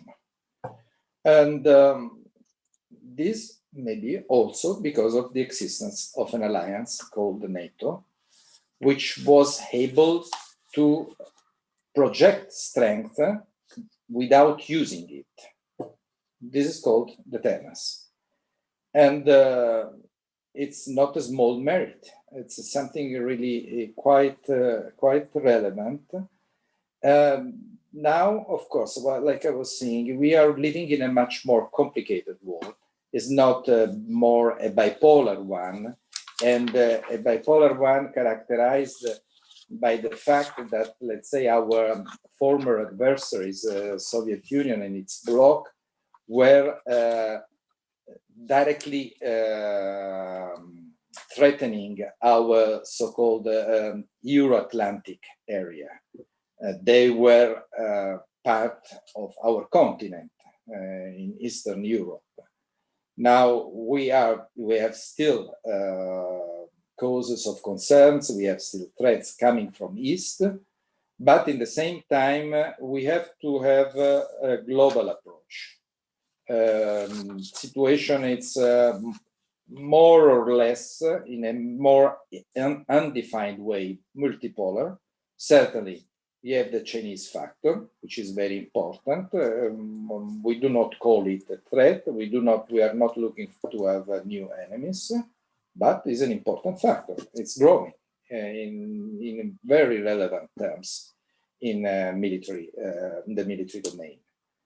And then, like I said, we have other kind of threats. We have terrorists, which could easily use also important instruments of that. And so we have to be somehow more agile. And that's why we are now creating a new, working on a new concept. First of all, this NATO 2030 report, and then probably maybe next year, a new strategic concept. This means that NATO is adapting itself, keeping, of course, its foundations, the fundamentals, which are based on common values. And this is another very important feature. I mean, we never had probably in history an alliance which is not against, but is for. So, of course, it is easy to say that NATO was born because of the Soviet threat, so was an anti-Soviet alliance. But then, when we had the end of the Soviet system, NATO continued, and so now it's more than 30 years that NATO is continuing without its original enemy. So what does it mean? That there was something stronger than the need to defeat or to defend ourselves from a specific threat. There was the need to defend our values, which are still the same, from all possible threats, including, for instance, terrorism, at least since September 11. And at that time, terrorism started with what? With cattle, with super small weapons, but still they were an important threat. So now we can continue. Of course, there is also the need to involve China, but this is not certainly directly, let's say, something we have to deal as NATO, but we are certainly interested to this. We had several briefings during last months by the US negotiator Billingsley. And now we are confident that with the new administration and the new team, we will continue and we will increase also this kind of consultations. We see that the approach of the Biden administration is very open, is very interested to interact with the alliance. And this will certainly be very important for all of us. Meanwhile, we had another important evolution, another important signal just a few weeks ago with the entry in force of the ban, the so-called ban treaty, which has been a topic which has been discussed just now. Well, like, you know, we had discussions on this. This is another way in NATO we deal with these issues. And there was a very clear collective opposition to this instrument. As our opinion, the opinion of the alliance, is that it does not take into account of the security environment, and it risks weakening the existing non-proliferation and disarmament architecture. We have just listened that, of course, the opinion of our Austrian friends is opposite, and we understand it, of course. We do not want to create a polarization with a friend, with our friends, which are also European Union members. So it should be an issue of dialogue and certainly not of contraposition. But we think that in a realistic manner, we can continue to work with this.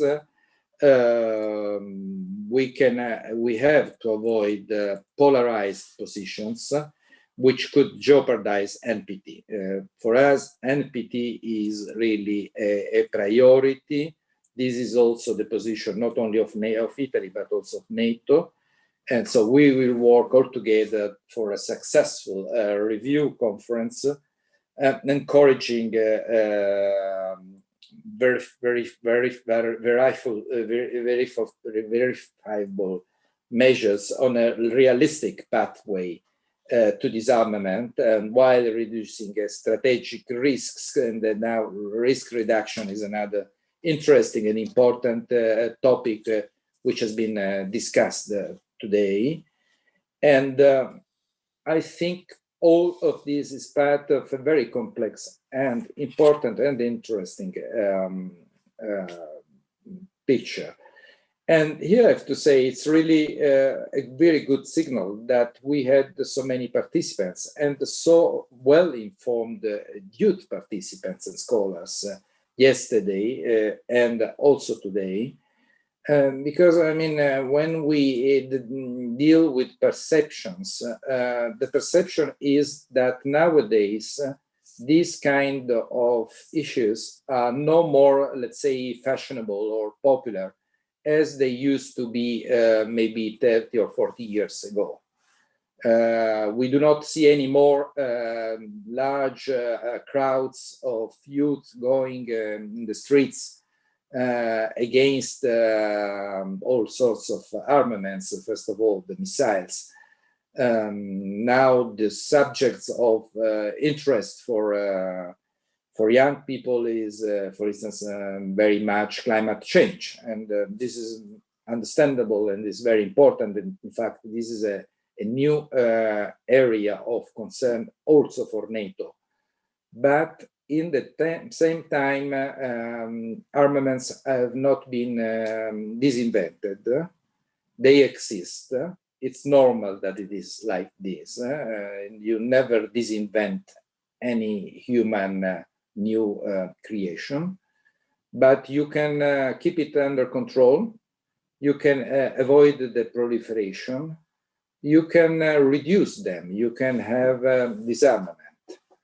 And we can all work in this sense. So I am really confident that as it has happened in the past, and I mentioned a few examples, NATO will continue to promote a reliable arms control and disarmament architecture.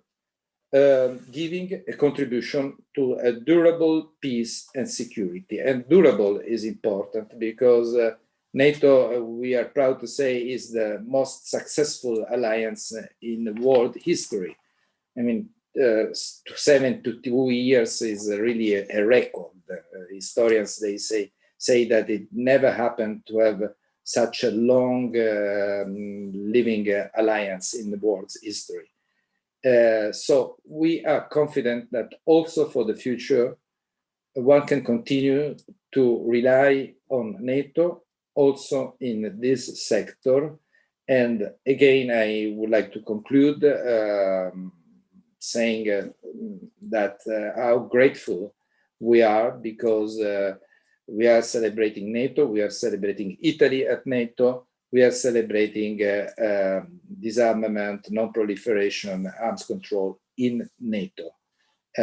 Thanks again. Thank you, Carlo Trezza, of course, and all the scholars, the experts which took the floor. And I'm, of course, would like also to speak on behalf of the Minister of Foreign Affairs and International Cooperation, which has been proud in supporting this initiative of Istituto Affari Internazionali. Grazie and goodbye from Brussels. Thank you, Francesco, for your comprehensive presentation. My task is to conclude the conclusions by again thanking, I would say, on behalf of all the participants, IAI and the Italian Foreign Ministry for this, not only for the event in itself, but for its format, which is a very interesting, a kind of dual track format with one day dedicated to young scholars and the other day dedicated to more seasoned scholars and practitioners. I hope that this, and it will be a contribution to disarmament education. Clara Portela mentioned the importance of disarmament education. I'm also very much in favor of it. This is an excellent initiative in this field. Thank you so much to everyone. Federica, thank you. Ettore, thank you. Jessica, and all those who remain with us, and Francesco, of course. Goodbye, bye-bye, arrivederci. Voilà.